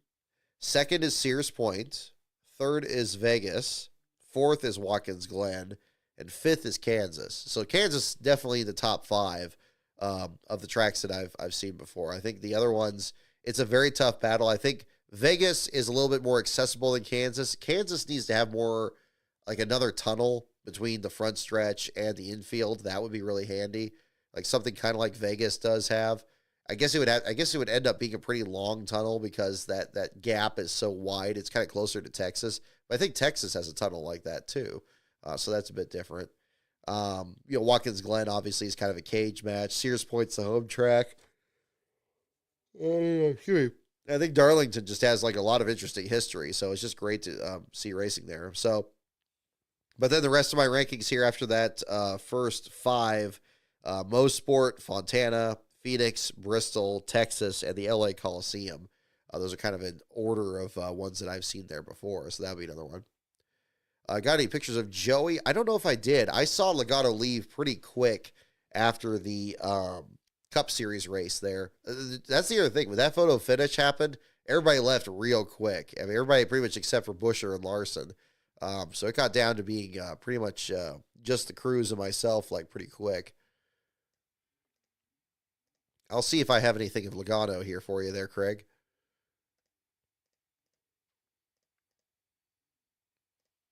Not that. This was being out on the front stretch there before the rain came. Doesn't look too bad in this shot here, but the wind was picking up, and you can kind of feel a little drizzle walking down there. Ended up being in kind of the wrong place at the wrong time. Here's all the markings on the choose cone. So again, that was a spot I decided to kind of go ahead and pick as well.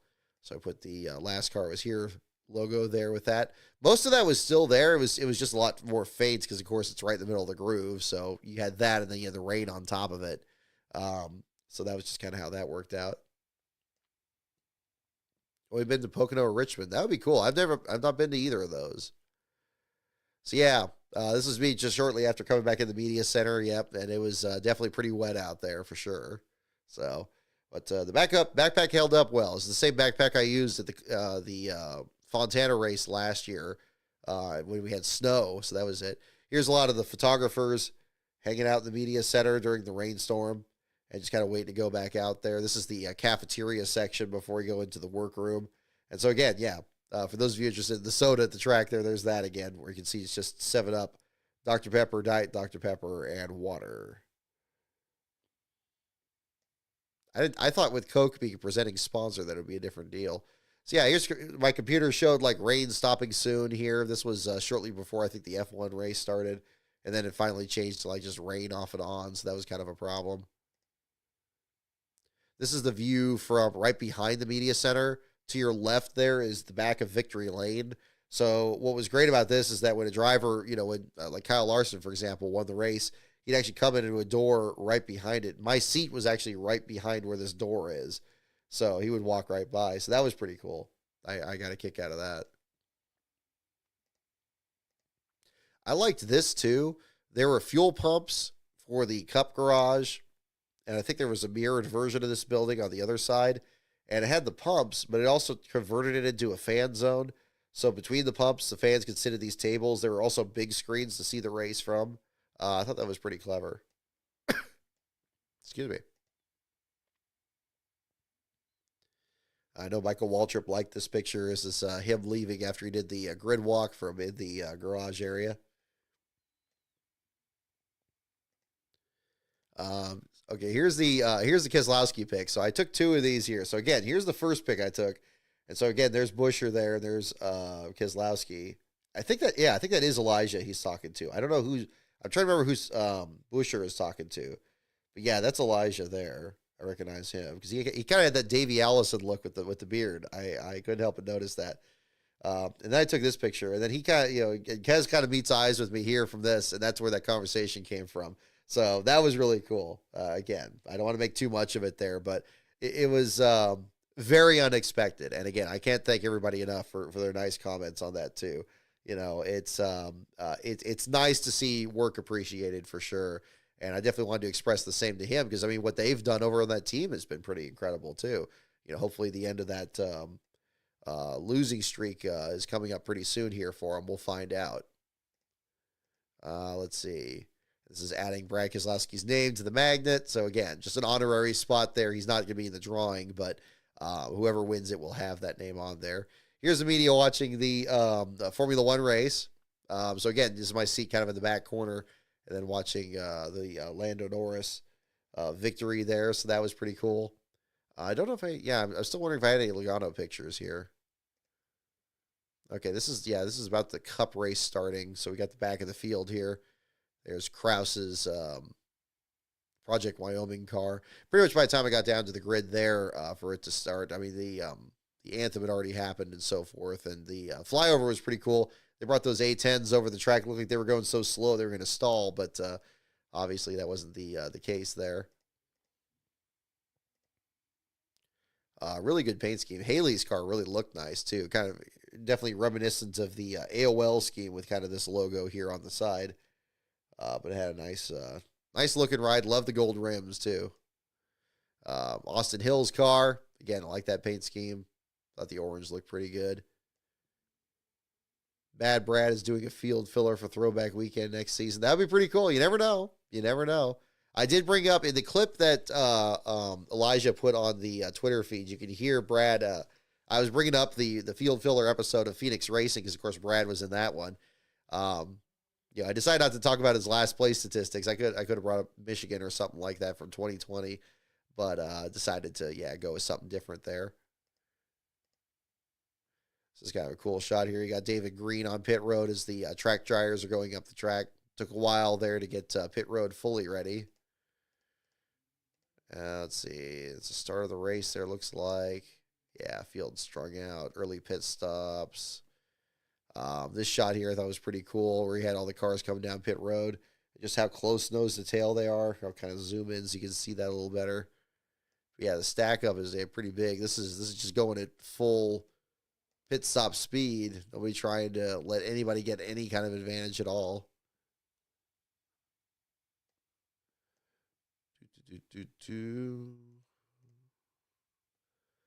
Yeah, Corey Haim's Dollar Tree car. Thought it looked pretty cool.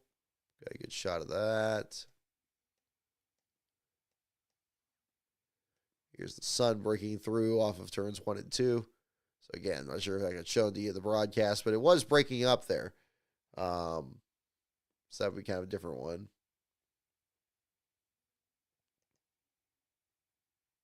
There's another tight line of cars coming down pit road. I think this is most likely the end of stage 2 because it's already got Busher leading the line there.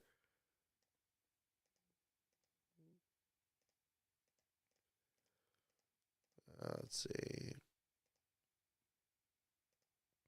Waiting for Jimmy Johnson's car to get towed in. There's the car shortly after it was received. Let's see. Here we go. Again, kind of a closer look at some of the damage here on the right rear of Jimmy's car for sure. Again, kind of pushed in on the rear bumper from the contact with the outside wall. Whoop, wrong button. Let's make sure we get the right button. There we go. This is a pretty dramatic shot here. Check out the suspension here damage. With the right front just dangling like that. Flat tire there too.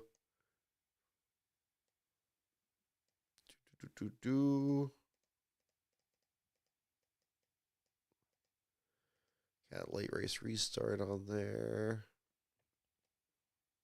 Time pulling to a stop while Larson celebrates after the call was reversed there originally for the 17.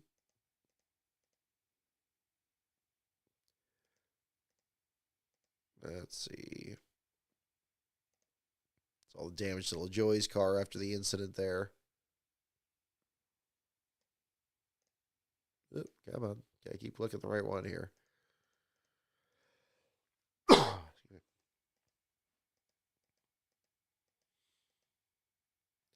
Oh, yeah, here's the, I didn't realize where all this damage had come from here on Austin Dillon's car at the time. The wreck had happened so quickly, but clearly in the replay, you can see that he gets turned into the outside wall there, and the left rear wheel with some pretty heavy damage.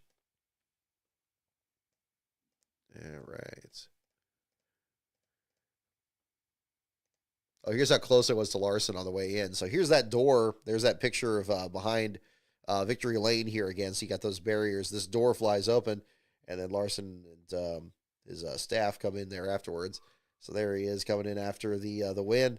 And again, great atmosphere there after all this too. I mean, obviously everybody's excited by the finish, and of course the kickoff to what's going to be a huge month of May for Larson going forward. Here's another view of my seat here. I was sitting basically in this seat here in the foreground. And there's that door that Larson came through. I think this is a storage room next to it here.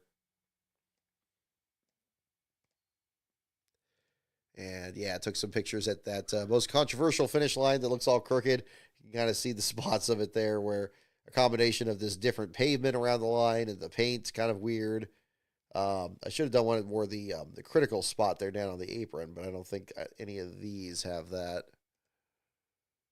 Put the die cast of Leffler's car on the lower spot where Busher had been. I think one of these you can kind of see both halves.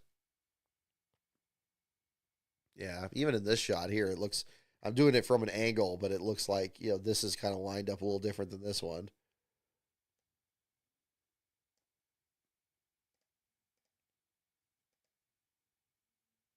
Yeah, so there we go. So yeah, again, I always bring a die cast out for one of these, especially if it has some significance to the track there in particular. So there's a 0-1 there on the apron of the track there, right at the start-finish line. I think I brought this die cast out. Yeah, here we go. The 31 car shot here kind of gives you a little bit of an idea of how crooked the line is. So you see how this line just passes underneath the car. And then up here, it looks like it goes out just a little different. It's like, is it here? Here, or is it just like way over here? And like this is crooked and needs to be lined up. Hard to tell. Are you hiring for any positions for someone willing to work who has been wanting to work who's been a NASCAR fan forever? Not at the moment, Craig, but I do appreciate your inquiry. Right now we do have 2 staff writers on the website, but no, we're not looking for anybody else at the moment. Right now we're working to look to make the most of what we got right now. But definitely thank you for your interest, and definitely keep your eyes open because things can always change. That's always true.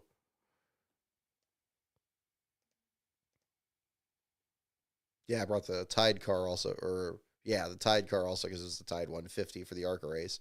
I thought that was a cool sponsor promotion. Yeah, I guess, no, this isn't a good shot.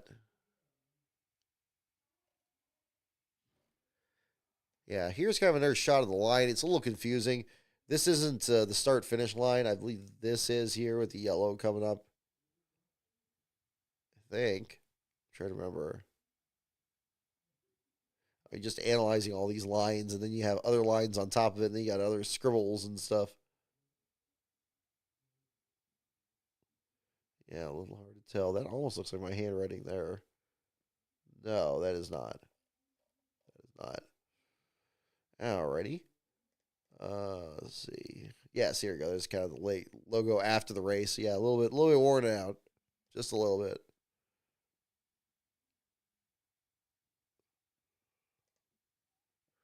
Do, do, do, do, do, do.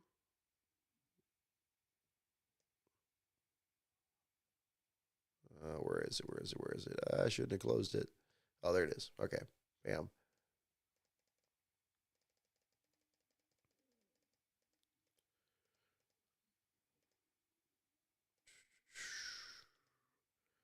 Couple more views of the finish line. Yeah, something straight on probably would have been great, or just kind of staring back down at it. I mean, you can kind of see in this shot here, like how crooked it kind of looks, like going back. It's going from the checkers back to kind of the white line that has to intersect with the white line around the track. It does look like this one's a little bit in front of this one, but again, you know, we got to go by that laser inspection instead. Excuse me.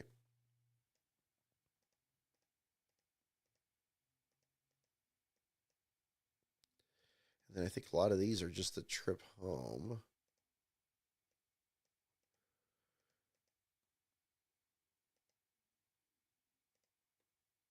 Yep.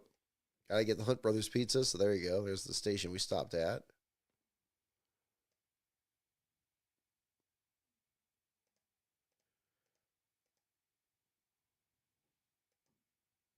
Doot, doot, doot.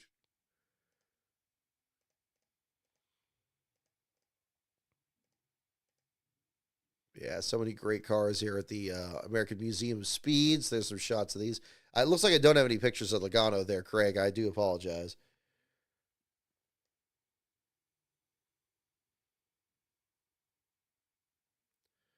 Doot, doot,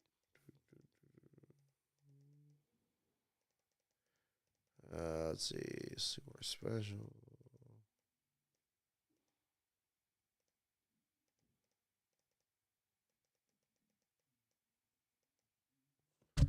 Whoop, sorry about that. Let's see. Just looking at other stuff from the museum here. We got bicycles. I swear, this was the weirdest thing. We went to this museum, the auto museum, and they had this bike display, like a bunch of BMX bikes. I remember having this bike as a kid. It's so weird to see something like that in a museum. But I remember these pads really very clearly, and these red rubber handles. It was very strange. It was kind of, you know, I don't know who it was intended for or something. It's probably it always had a very European feel to it there.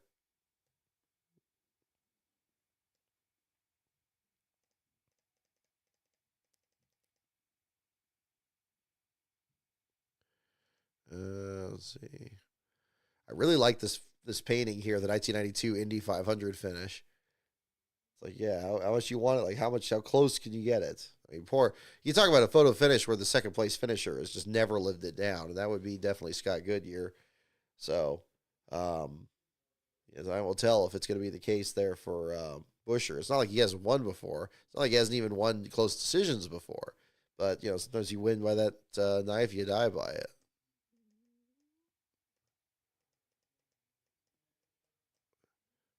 Let's see. So this is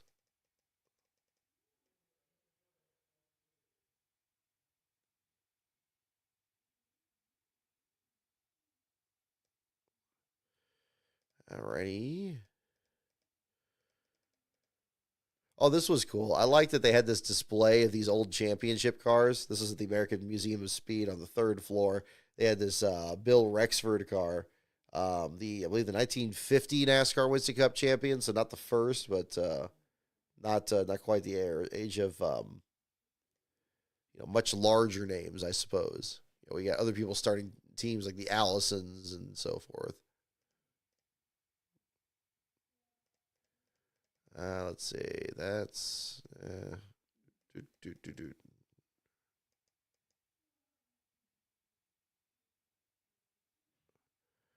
Alrighty.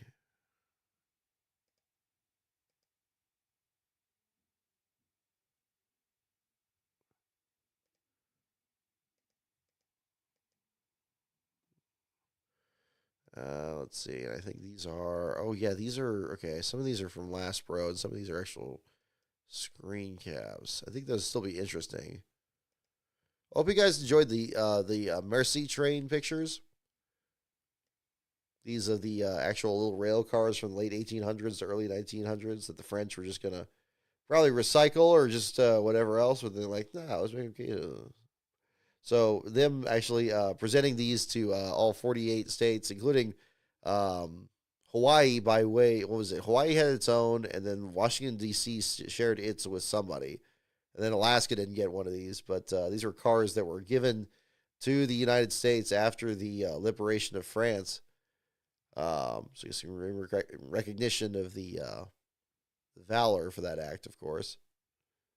I always think these are interesting shots. Let's see if I can get a better one of the whole thing.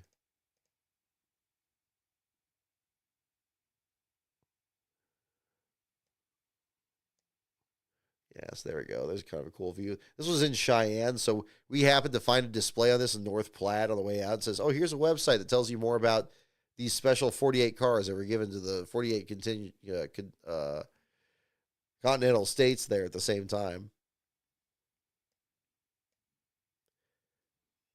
If you ever find yourself in the Gettysburg, Pennsylvania area, then get over to the Eastern Museum of Motor Racing. It is filled to the brim with vintage sprint, drag, and stock cars. That sounds fantastic, 611 Hornet. That would be great, for sure. I haven't visited there. I mean, we have done Gettysburg before because we were down in that area where we covered Mosport. That was kind of the first part of a trip we were doing at the time.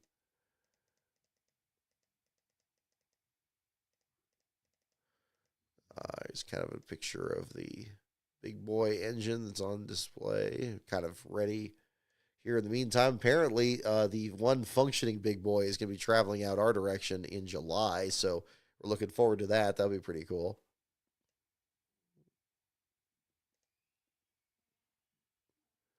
Let's see what else we got.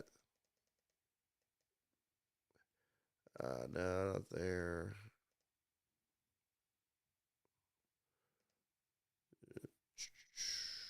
Let's see. It was cool.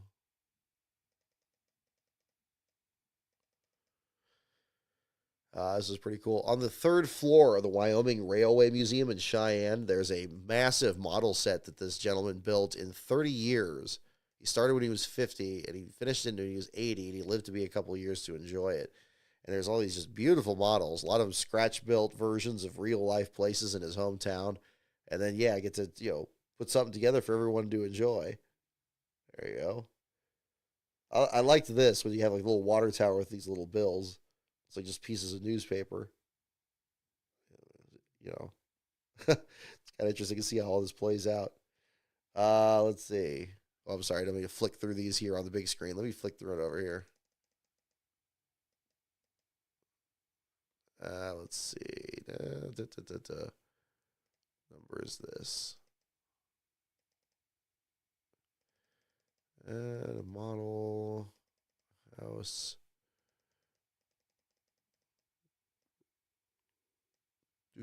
Doot.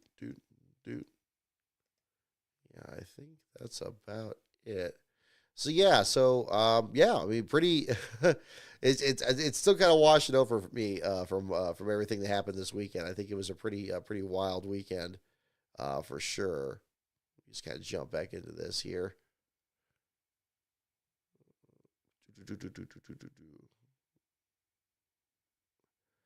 Let's see.